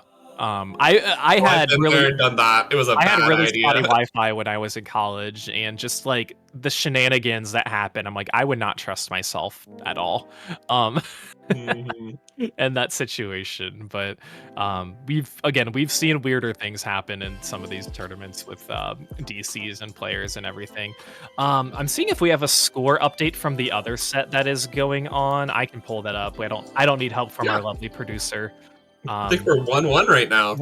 Yeah, okay, so yeah, Retro Records and Chocolate Milkshake, they are 1-1 as well, so very enticing sets here for the semifinals of our second qualifier. But let's hop into game 3 here.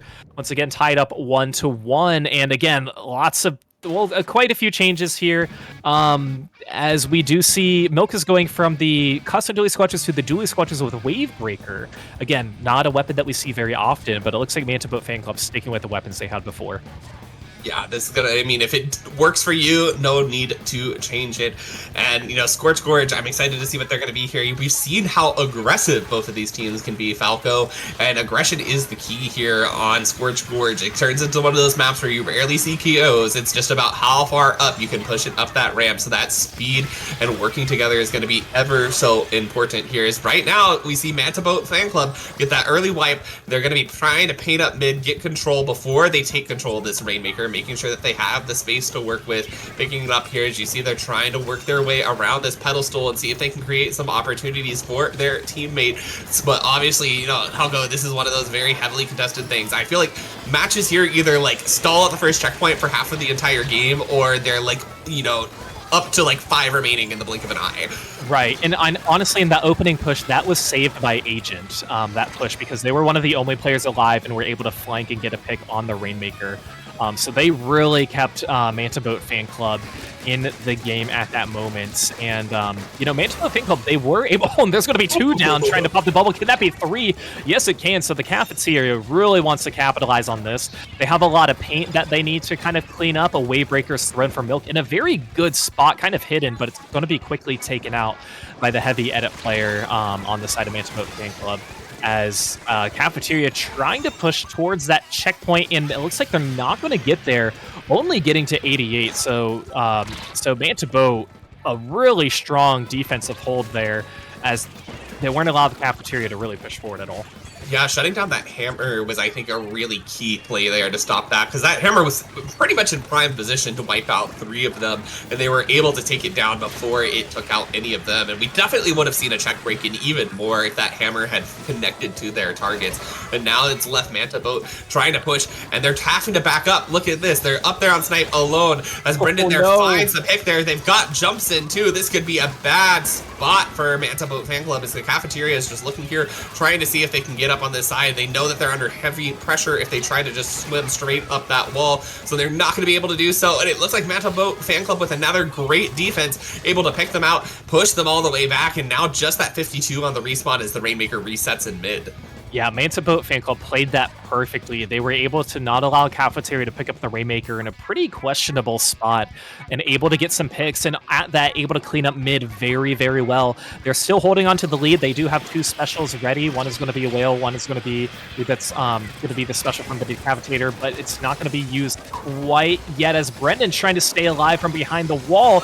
And that's going to be a team wipe. So here's where the Cafeteria, once again, they were in this position before, but look at where Karma is with the crab. This is such a good spot to use it, but they have to turn around very quickly, but the help of the bubble from the decaf is not going to help them. They are able to get to the dunk, and it's just going to be the wiper who's going to go down.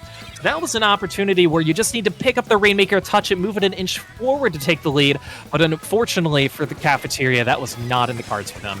That bubble could not have come at a more clutch time to just absolutely deny that crab any value that it could have had.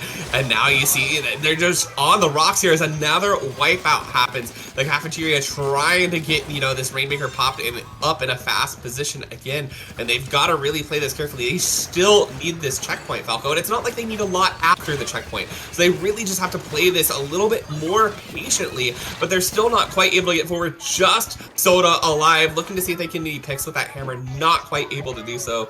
Jumps coming in this next minute. This is really where it's gonna come down to how well these fights go. Yeah, both of these teams are really throwing all of their forces at once to try and just, again, throw it right towards the Rainmaker to do anything to try and get that leverage, get the lead.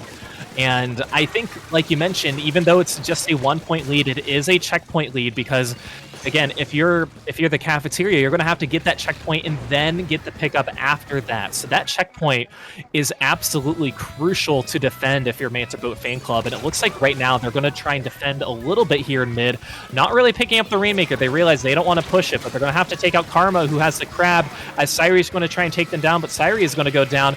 Karma is going to try. I thought they were going to try and pick up the Rainmaker for a second, and no, they're not. This is huge for Manta Boat Fanclub as they have the lead. I think this will be game, set, match with the GG bubble, of all things, that you see guarding the Rainmaker, and that's going to be enough for them to get this set pushed up to a 2-1 lead. Yeah, that was a huge, huge victory for them there, Falco. And I mean, like I said, it was either going to be a push all the way up the ramp or it was going to stall at the first checkpoint. We saw option 2 stalling there at that first checkpoint. And I think that shows how well these teams can defend too. You saw them each there. It's not like they weren't getting to the check. It's just that they couldn't push past it. They couldn't break it because the defense from either side was just so strong. Yeah, no, it certainly was. And we saw a lot of tricky plays that were trying to be used. Like, we saw the wave breaker that I thought was in a very enticing position, but it was quickly taken out. We saw a few of the flanks going on grates. But I think, too, when you are used to making those aggressive pushes, you're also used to knowing when they're coming towards you too. So you know how to defend them as well. And Manta Boat Fanclub, they did such a good job just not letting the Cafeteria get that dunk and get that check, because when you dunk the Rainmaker at checkpoint, it's pretty much, that's a neutral game right then and there.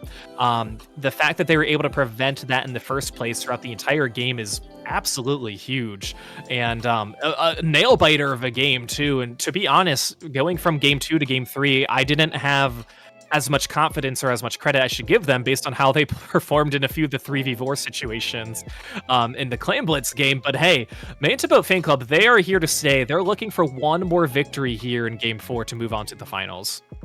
The Cafeteria too, now they need to be really careful. Like I said, keep that calm, cool, collected, and they can't let that unfortunate DC hit them too hard. That's in the past. They've got to move past it. And that game was shaping up to be really strong for them, and it just turned in that instance. But now they've TC, shipshape, this has to be their game. They cannot let this slip through their fingers. Yeah, and we'll see how they play that out. Once again, the same weapons that we saw in the previous game, none are going to be changed up. And there's going to be a quick... Whoa, 2 are going to go down on the Cafeteria. I was going to say they are quick to take the tower, but typically that's just I need to move. I'm going to accidentally touch the objective and see what happens from there. But Manta Boat Fanclub, yeah, you have to capitalize on that opportunity, even though it's extremely early and you might not get that first checkpoint, but you need any leverage that you can take, and they're able to get that. Karma's now trying to take out the bubble, and the whale is going to be coming out from Manta Boat Fanclub as well. And is that going to be enough for the checkpoint to get through from Manta Boat Fanclub? And it is. Okay, so it took a little bit longer than what they wanted, but hey, they are keeping this tower rolling, Toma, and they have no sign of letting up anytime soon. No, they definitely are not letting up. That tower isn't quite in their possession right now, but you can see Juice there trying to make a move for it. Unfortunately, going to go down, and now they're going to have to kind of reposition. You see the jump back from that rapid pro deco to get ready for this defense as they chug towards this first checkpoint. Caleb's already here, sharking this wall, seeing if they can get some poking, looking for those location there too. Unfortunately, realizing they're not in the best spot to be able to defend down in that pit, so they're going to back up as well. And Falco, you see that if you can just clear the space in front of this first checkpoint, it always falls. It really comes to how well you can defend this second checkpoint. It's a huge part of this map. You have that really defensive high ground, but if you lose it, it can just snowball from there. No, it certainly can, and it's hard because Cafeteria, they're so close to taking the lead, so I think they were kind of, once again, throwing everything they could to the tower just to get the lead. And honestly, what helped them a ton on that push is they had a lot of paint in front of the tower, so a lot of their players could push up on some of those ledges. And yeah, like you mentioned, getting to that second checkpoint is so tricky to get past because of how elevated it is for the attacking team. And unfortunately for the Cafeteria, they weren't in that position quite yet of even getting to the second checkpoint, but they're going to be trying once again right here as Juice is going to try and identify some of the players. They are going to go down as Karma's trying to push up against Caleb. Can they take them out? Yes, they can. 3 players down now on Manta Boat Fanclub, so the Cafeteria in a better position now, pushing a few of their players forward. 3v3. We will see if it's enough for them to take the lead. Yeah, they've got these tri-strikes out, which could be really big for them to try to secure the lead here, especially as they're sitting right at this position where they're about to take it. Juice is down in the pit, moving up that wall, though, trying to create some pressure from behind, seeing if they can pinch members of the Cafeteria, and they're able to do so successfully. 3 down on the Cafeteria, not going to be able to find the lead there.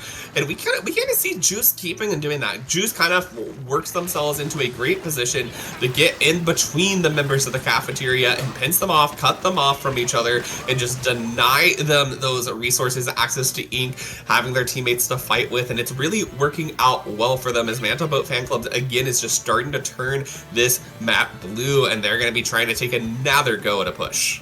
Yeah, again, we've seen a lot of this back and forth with none of the tower really pushing points any further, and Manta Boat Fanclub, they don't have a comfortable lead right now, so they want to try and push this as far as they can, but it's just this spot right here that is making it so difficult for both of these teams to push forward. And look at this, the tower's uncontested. 3 players have pushed up already. Unfortunately, they have to wait for the tower at this point.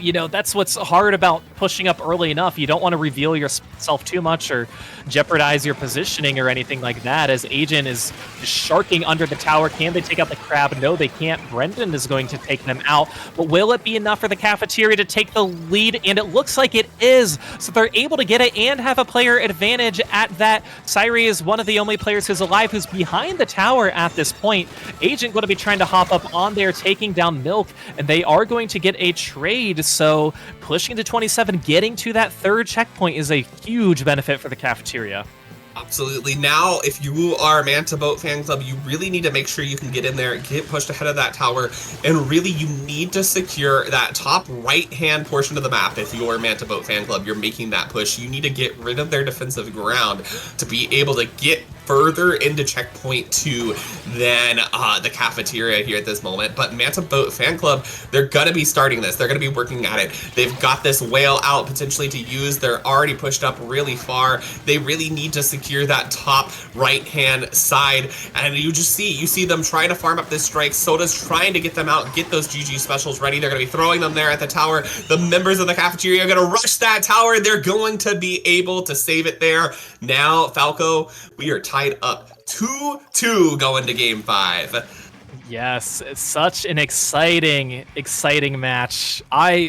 Again, that one kept us on our toes for quite a bit of time with a lot of stalemate around that 2nd checkpoint, but in the last minute and a half for both of these teams, they really turned up the heat, and both teams took turns at taking the lead at that point. So yeah, this is going to be a nail biter of a game going to a game 5.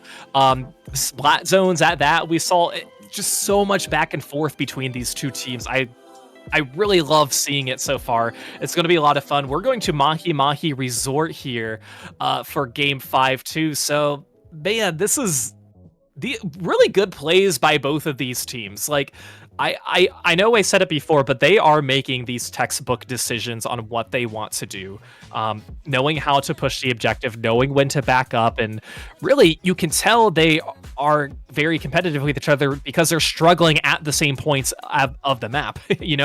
We saw it in Rainmaker and Scorch Gorge with that first checkpoint. We saw it on tower control with halfway to that 2nd checkpoint too. So, zones, no moving objective here, but it's this one. I would not be surprised if we see a lot of back and forth going into an overtime. And the Cafeteria, so they won the first Splat Zones game. If you remember, Falco, they were playing it very patiently, making sure that they didn't move up when it wasn't warranted so that they could kind of keep their spacing, not feed, and that's what they want to make sure they can do again. They've got a lot of ledges to work around, to poke under, to deny space for Manta Boat Fanclub.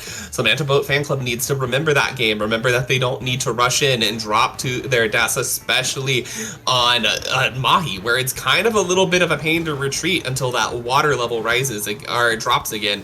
You have to be careful about what you're doing and be very meticulous about it. But right now, that's an early wipeout in the Cafeteria. Now they're going to waste no time. They know that, hey, we got the wipeout. It's perfect to push up now.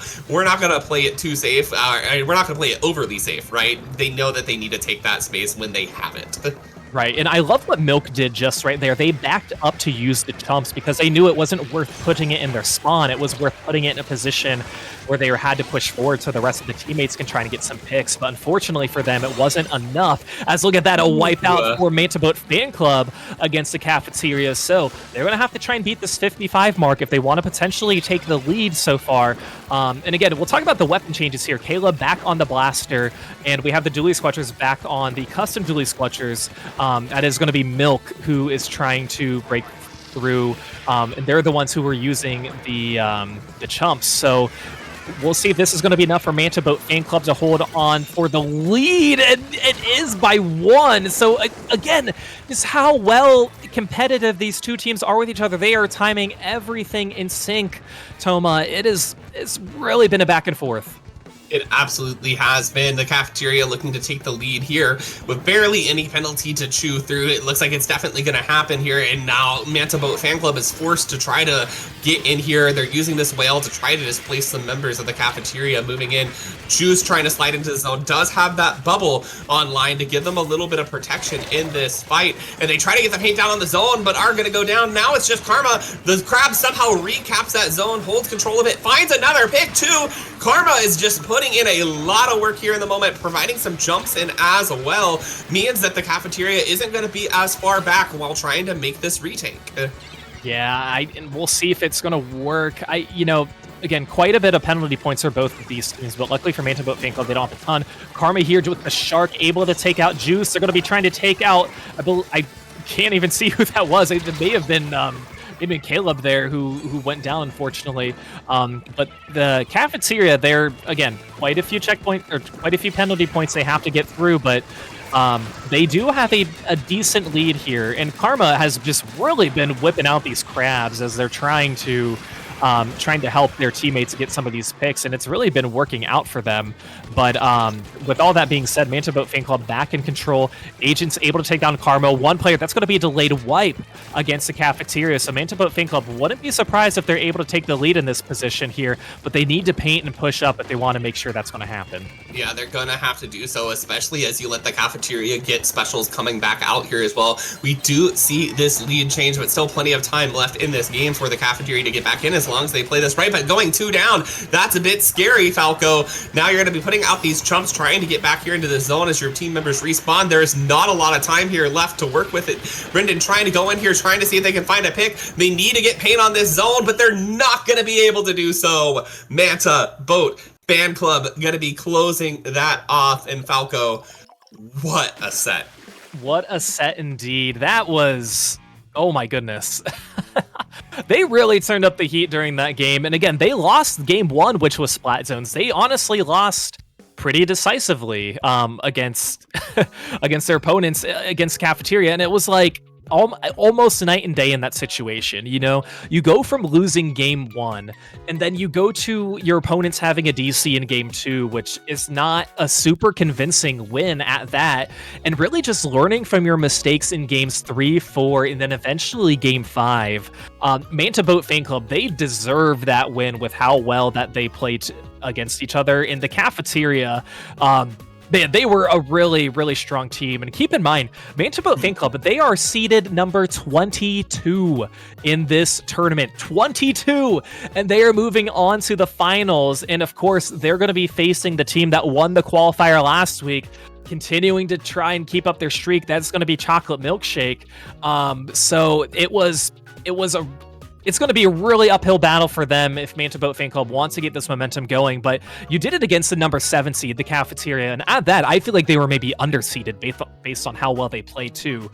So there was just a lot of great plays for Manta Boat Fanclub, and again, they're going to be going up against a Goliath of a team.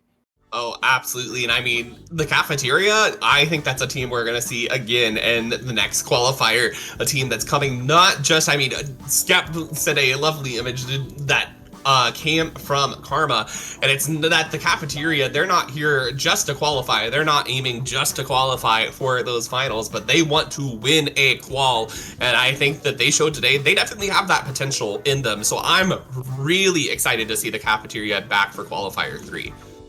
Yeah, I am too. And, you know, based on how well that they played, again, they 3-0'd a team in this gold bracket Lunar Eclipse, and then with how competitive they were against Manta Boat Fanclub, we'd love to see them again. And unfortunately for these teams, there's no losers bracket or anything, because you played in groups. There's really not a need for it, and it's a qualifier. You can always try your luck at another one, but I would love to see them as well. They will be playing Retro Records in the 3rd place game, where they're still going to get some points, but to your credit, they have 2 more opportunities if they want to try and potentially get second or even first place here. But unfortunately for them, it's not going to happen in this tournament, as Manta Boat Fanclub and Chocolate Milkshake are getting ready for their final match. And Chocolate Milkshake, they did 3-1 Retro Records, so Retro Records able to get a win off of them. I believe that was during, I'm trying to check, that was during game 2. On Clam Blitz, that Chocolate Milkshake lost to Retro Records. So, we'll see if there's anything that the Chocolate Milkshake can take away from that. But again, Chocolate Milkshake coming off of a victory during the first qualifier, hoping to make it 2 in a row to really be the undisputed SAC champion qualifier who would potentially move on to the season finale. Yeah, and I mean, Chocolate Milkshake, right? Like you said, they won that last qualifier. They are a team to beat here. And I believe, looking at last week, they swept through their groups completely undefeated.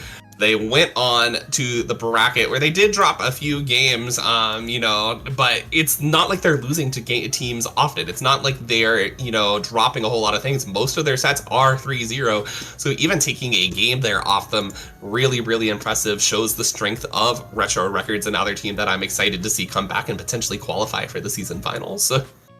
Yeah, it's gonna be a lot of fun. And again, that's what we were mentioning earlier. Like, that's what makes these qualifiers so great, is that there are a lot of opportunities and good opportunities to find teams and players that you want to scrim. And with the team status now, where a lot of these players are pickups, these are quality pickup teams. If they are pickups, a lot of these are established teams, but a lot of these players, they play really, really well together, no matter who they're playing with. So it's always a lot of fun to see. And I don't know, we haven't seen Chocolate Milkshake yet today, but obviously, you win your first qualifier, you're going to be one of those teams that's going to be really, really strong in Manta Boat Fanclub. We know what they're capable of, Toma. We know how they play.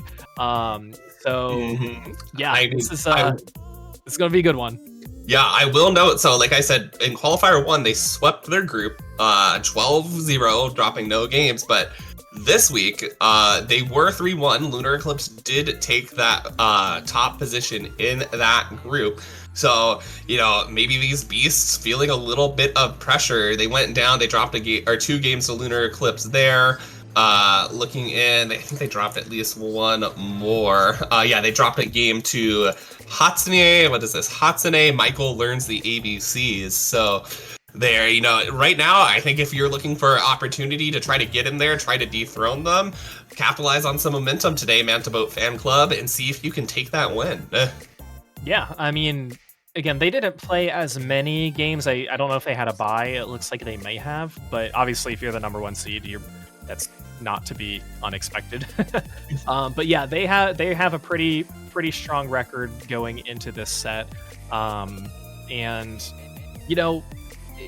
they could be fighting a team that might be a little nervous too. It's interesting how nerves can play a difference for a lot of these players, especially against a team like Manta Boat Fanclub, who, seeded number 22 were underseeded. But hey, let's hop into it here. The finals for SAC 9 qualifier number 2, Manta Boat Fanclub versus Chocolate Milkshake.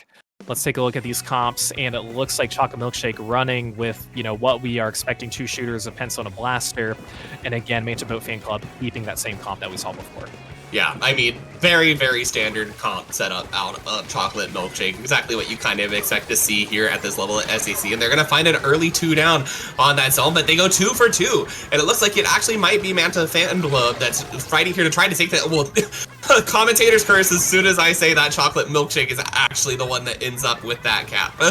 Yeah, well, we'll see if Juice is able to get... They're able to get 2. They were kind of fighting alone there in mid, but Hasama was able to take them out. 2 jumps are coming into them on their left stack, and we'll see if Agent can clean up a little bit with the help of Caleb using the blaster and Juice using that decav, as Agent is trying to push up in his 1v1, able to take out Kamana.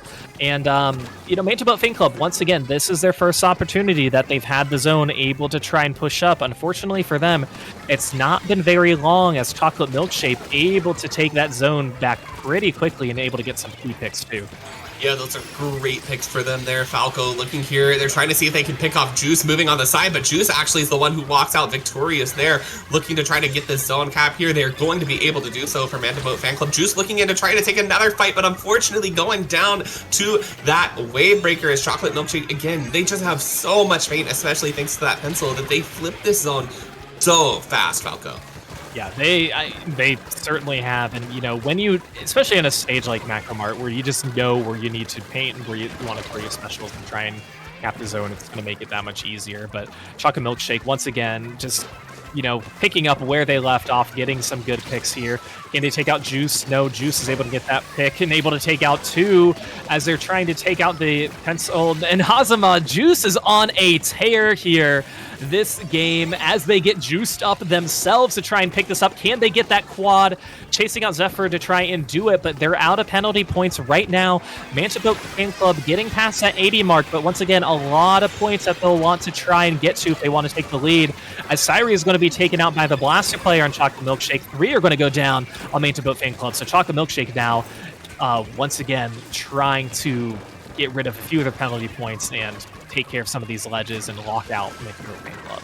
Yeah, and I mean, I think that's that Blaster player that has shut down Juice not once but twice now, which has been really key for Chocolate Milkshake to get in here and hold these zones, especially because Juice is such an aggro player and is so skilled at getting up and just getting in between players and finding key picks. But when you can shut them down and take advantage of that and just push forward into Manta Boat Fanclub, you see why Chocolate Milkshake has been so unbeatable so far in this tournament. And they're going to continue to try to hold that, but Manta Boat Fanclub is who ends up with this cap here. They've just got to watch out for this pencil and, you know, doing what pencils do, just laying down as much paint, trying to create space for their teammates to get in. Yeah, and they're doing a really good job and just painting a ton too, and of course it's only going to help them get their tours out even more quickly. And the strikes coming out from Chocolate Milkshake to get a quick cap is going to benefit them too.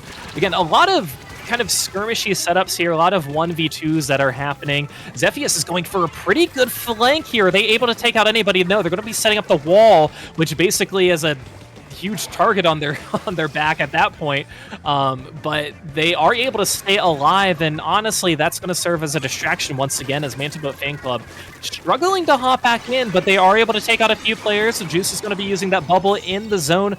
The strikes are going to be canceling it, but Chocolate Milkshake able to hold on again, but no, that's going to be the penalty points going in the favor for Manta Boat Fanclub as they're able to get the zone, but still a major uphill battle for them if they want to try and win. Yeah, unfortunately 3 down there on the side of Manta Boat Fanclub. Chocolate Milkshake looking in, trying to collapse in on this Blaster player and picking them off. Zephyr finds the pick there and finds a pick onto the head as well. Manta Boat Fanclub really has about one more opportunity to try to get back here, regroup, and take this fight together. They do start with a great pick there from the Gal and have that whale out, but will it be enough, Falco? We're almost through this penalty count. Juice is trying to make some moves, but with everybody converging in on them, they go down on that zone, and Chocolate Milkshake going to be taking the first game of this final set. Yeah, a really, really good win. They did a good job making Manta Boat Fanclub scatter a little bit because we saw Juice in a lot of situations where it was just themselves, and it's really, you know, a situation where, okay, I'm probably going to get splatted, so I might as well take out some members before I do. And to Juice's credit, they did a really good job winning a few, you know, 3v2, even 3v or 1v2s and 1v3s, and were able to hold on. But Chocolate Milkshake just did such a good job on scattering members of Manta Boat Fanclub and being able to isolate each player individually and knowing which players are going to be, you know, approaching the sides and how well they're going to be taking out Manta Boat Fanclub. So a very good victory for Chocolate Milkshake and Manta Boat Fanclub. I mean, that's kind of similar to how they played zones in their first game when they lost. So honestly, it's all just a learning curve for them. And we know, obviously they know the set is still wide open for these teams. It's a best of 5, but with predetermined maps and modes, so you don't have to worry about counter picks or anything at that too. But Chocolate Milkshake, they're a good team. There's nothing else you can add on to it, nothing else you can kind of sugarcoat with that too. So Chocolate Milkshake, they knew their assignment. Yeah, they absolutely did, Falco. But I mean, like, Seed 22 putting up this kind of fight against Seed 1 is not something you would be expecting, just like on paper, right? You would expect at this point that Chocolate Milkshake would just be steamrolling. But Manta Boat Fanclub has been putting up quite a fight, and we keep talking about them, but Juice has been ever much a key in that success for Manta Boat Fanclub. Getting in there, taking those really scrappy fights, finding one, finding two, maybe finding a triple as well, and really creating those openings. So really what I want to see, if they can be able to get in there, have a little bit more support from their teams being able to survive. If they can come out one of those fights, take 3 and survive, and now push forward together as a team, that's going to put Chocolate Milkshake into a really dangerous situation. So if we can see Juice just take those down, and if they can get out with that added bonus of living, that's going to be really huge for them. Absolutely, indeed. And it looks like the weapons once again are changing or are sticking. It's going to be Syri who's no heavy yet. They have been using the pencil for a few games too. So we will be moving on to tower control Inkblot Art Academy for our game 2. And what's nice about Manta Boat Fanclubs is they do have a lot of chip damage with their comps with the blaster and the pencil and the decav. So we'll see if they can work well together. But again, that's where Chocolate Milkshake did really well, which was separating them. They didn't really have a chance to work well together. So we'll see if they can try and turn that around here for game 2 as Agent is trying to hide here and take control of this left stack. Unfortunately for them, it's not going to work. Zephyr is going to be trying to take out Juice in a 1v1 situation, but Juice is going to use that bubble. And the tower now is going to be finally taken by Chocolate Milkshake. It took a little bit for them to kind of get that ball rolling, but they are at that first checkpoint. Unfortunately for them, they had to hop off, but this is a very fast first checkpoint if they're able to get it across. And it looks like they might be trying to do it Toma, and they are in a position where they do, so that's going to be the first one down. Yeah, this is huge for them right now as they continue to try to hold this base with this crab tank, just trying to put pressure there onto Manta Boat Fanclub. But they aren't going to be able to get it any further than that right this second. Zephyr trying to get some distraction here on the side, get some space going for them, is just kind of dodging, trying to stay alive here, moving up where they can. Now this could be where it gets really good. If they can take down this Inkjet out of the air, it could be critical, but the Inkjet is going to find the pick onto them. That's going to be great for Manta Boat Fanclub to stay alive. Now they find that wipeout too. They can get a push going if they can really get up there and take some space right now. Yeah, and what was nice too is they did that all before Chocolate Milkshake got to that second checkpoint. So you didn't have to worry about giving up a checkpoint at that. The first checkpoint's easy to get through as far as like a timer standpoint. It's really not that bad. Oh, and that's going to be a really nice double for Manta Boat Fanclub. That's going to be Agent taking out 2 with Bazooka. If they can expand on this and potentially get a little more, that's going to be huge for Manta Boat Fanclub. And they are in a position for them to take the lead, and it looks like they will with Juice trying to flank up here on Bats. They are still alive, able to get a trade. So pushing down to 56, that's going to finally be the wipeout scenario. So Chocolate Milkshake, once again, they know what they need to do, which is just take control of mid. And look how far up Zephyr is posted here, using the whale and just saying, nope, focus your attention over here on me as I am going to use this, and the rest of my teammates are going to try and come up. And right now, Chocolate Milkshake, they are in a position, especially with a 1-player advantage at that, of pushing their points and potentially taking the lead as they get to the second checkpoint. Yeah, it's going to be huge for them. They're going to be getting this second checkpoint break here very soon. There we go. Going to be able to break it now. The Blaster and Zephyr here just moving forward, trying to keep these bats under control. And Falco, we know how vital those bats are for that push. And they're going to be able to keep it. They got the crab tank as well to be able to just extend extra time on this tower, be looking at that pencil, trying to stop it as the checkpoint 3 falls as well. And now it's kind of do or die for Manta Boat Fanclub as they sit there diving that tower. Zephyr moving up, trying to put some additional pressure. There's the full wipeout, and they have to respawn fast, but I think this is all she wrote for this game. Yeah, Zephyr was not afraid to get their hands dirty in that game. And honestly, they're a gal player, that's pretty standard. But how far they were pushed up on the wipeout already and using the whale, seemingly early too, while players were respawning, but then knowing just chasing out players to kind of split up numbers of Manta Boat Fanclub. Zephyr, they are definitely my MVP of that game because they were able to support their team really well and just allow players to take the objective, or allow the rest of their players to take the objective. And that's what made it hard for Manta Boat Fanclub. They really couldn't win their 1v1s. You know, they had opportunities whenever they had a near team wipe or had a major player advantage, but in a 1v1 situation, Chocolate Milkshake always seemed to be one step ahead of Manta Boat Fanclub. Yeah, I mean, and Falco, just to like touch back on Manta Boat Fanclub for just a second, we want to talk about the seed differential, and the fact that Manta Boat Fanclub has made it here. Not sure if you know, so Manta Boat Fanclub, they started as a team back in January of this year. Started as a low-ink team. They won low-ink in August, so 2 months ago. This team won low-ink, was banned from low level. And guess what? Now they're here in finals of an SAC qualifier. When you talk about a team that has just come into this scene and just picked up speed, picked up momentum, they are so impressive. But right now, I mean, you still are seeing a little bit of that gap between what are still relatively new to mid-level versus some really long mid-level vets.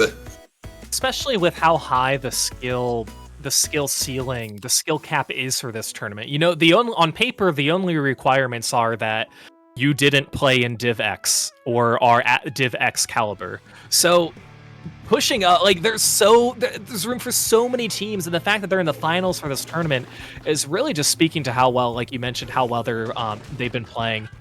So moving on to game 3, we do have a few change-ups here. Kamana is going to be going on the junior for Chocolate Milkshake, and then it looks like Cider is going to be going back to the heavy edit. So Juice is back on the wiper, moving from the decav. So quite a bit of change-up here, Toma, as we move into Claim Blitz for game 3.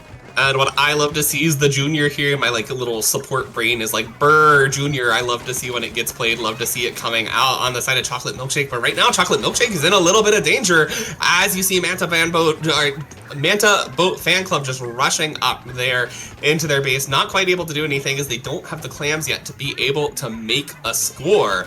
But wow, what an impressive start to that game for them. Will they be able to, get some clams here, get some picks? We will find out right now. It looks like the favor is going, I was about to say it's going in favor of Chocolate Milkshake, but they kind of just flip it around and it keeps flipping as we just go trade for trade out here in mid. Yeah, and again, that's just kind of the heart of Clan Blitz at this point, especially on a stage like Umami where you just really need to get a feel for your opponents, and Juice is going to get going to take out Kamana there as they are able to use the stamp and trying to take out one more, and they do. That is going to be the blaster player on the side of Chocolate Milkshake. So again, I mean, any delayed push at this point is only going to benefit Manta Boat Fanclub, because that just means there's going to be less time for the game to happen. And again, we've talked about how well that Chocolate Milkshake have been doing in these 1v1 scenarios where given enough time, they're probably going to do really well. So when the time ticks down, I think that leverages Manta Boat Fanclub just a little bit, but of course they're going to need to score eventually if we want to find a winner, but I think this will make it a little bit easier for them. Yeah, definitely, Falco, and we're looking here now, 2 down on the side of Manta Boat Fanclub. We're starting to get some clams in the hand of this blaster here. Moving forward, we're able to get that going. We're able to open that basket. We're going to be sending some follow-up that way very, very shortly, as long as we can hold this positioning with that blaster perfectly up there on that circle, trying to get some picks, but not quite able to do so. You see now they're going to be backing off. This Pencil is going to just be trying to live, trying to hold as much space as it can, as Pencil does. But Juice and Caleb there are just trying to get forward, trying to make sure to get as much space. There comes Juice with that hammer, and just doing incredible work for Manta Boat Fanclub. Yeah, and what was really hard, I mean, they were able to get some picks, but they just didn't have a lot of paint to work with, so they really had to rely on their slaying power to get some picks. And hey, it worked out for them because they have the lead. It is just going to be Sairi who's alive with some claims. They're going to be backing out, but getting to 65, once again, gives them the lead. But of course, one power claim will turn that around for Chocolate Milkshake. And we still have a lot of time here, Tom. We have 2 minutes and 15 seconds left on the counter, and we know that Chocolate Milkshake, especially this blaster player here, getting some picks. Now, if they don't take the lead here, then Chocolate Milkshake definitely did something wrong in this situation. They're able to get it. Bubble is going to be coming out along with the Wave Breaker. Hazama is going to be the one chasing out and grabbing some claims, as Zephyr is going to be getting one in. So this could be a slow and steady burn here for Chocolate Milkshake as they're able to get some clams. And again, you don't need any magical big, we got a bunch of power claims pushed. You just want to prolong this basket, and it's going to be a death by paper cut situation here. As the power claim is going to be coming in, is that going to be it? Yes, it is. Hazama scores the final claim, giving Chocolate Milkshake the 3-0 victory, winning the second qualifier here for SAC number 9. Huge Falco, and of course, I mean that's gonna pretty much all but guarantee them a spot in the SAC finals, getting those 2 first place victories. Because I mean, how are you gonna top that? Even if all they have to do is play in 3 and 4, and they'll get some extra points at half value, because you obviously can't get higher than first again. But what a just impressive display of force. Yeah, that was a really good showing by both of these teams, because we've talked about how much Manta Boat Fanclub has improved. And you don't have to win SAC for people to see that. People keep track of these progressions. We've talked about how well they won Low Ink in August and really excelled to put themselves in this position, really outplaying their seed at number 22. And obviously, if they play in another qualifier, they're going to be above that 22 mark, okay? They're going to be really good. And so I'd love to see them play again. But for Chocolate Milkshake, I think they've done what they needed to do to secure a spot in the qualifier. No, I'm not a TO. I don't know all the scoring personally. I know you're a TO, but you win 2 qualifiers. You don't really need to win your second, or your third and fourth. You're pretty much guaranteed a spot, I would assume. Yeah, pretty much at that point. The way that those work out, we have a point system, right, Falco? So looking at that, if you're able to come in first place, that's 150 points. So at this point, they have 300 points from winning the first and the second qualifiers. Anything for your third and fourth, we'll take your top 2, and then your second 2 qualifiers will count at half those point values. So there's really no way past them now, at least not for 11 other teams to go past them. So at this point, they're almost pretty much guaranteed to be here.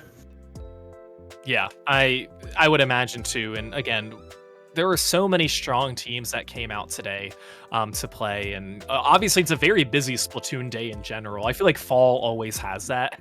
You always have a really busy Splatoon day. But yeah, congratulations to Chocolate Milkshake for winning your second qualifier again. I'm not used to having a team win one qualifier and then win the next one, because typically when you win a qualifier, you're done. You made it. But that's where SAC is structured a little bit differently based on this point structure. So it was really good. But hey, each team and every team out there, including ones who didn't play, viewers like you have an opportunity for the third qualifier on November 9th here on IPL. So if you want to get your hands dirty and take a shot at the victory and potentially get some good wins and good results, you know where to sign up. Absolutely, and I'm excited to see teams back there. And I mean, wow, just what a story you can make, a name you can make for your team. I mean, if you didn't know Manta Boat Fanclub before today, well, you know Manta Boat Fanclub now. So I love that this season has just been giving the opportunity for all these teams to shine, to show up and show that they have what it takes to fight here and be, mid-level's next star. But that does do it for us here today. Like we said, tune back in here, come back on November 9th. We'll be back with some more SAC action. But for today, that closes us off with Chocolate Milkshake. Again, winning your second qualifier. Congrats to y'all. And Falco, where can we find you? You can find me Falco Flyer on Twitch and Blue Sky Falco Flyer 11 on Twitter. I'll be posting more, obviously, on Blue Sky opposed to the other site. Tomo, where can we find you? Yeah, you can find me on Twitter at Crestagatier or over on Blue Sky at toma.inkling.social. Thanks everybody for tuning in, and we will see you back in 2 weeks.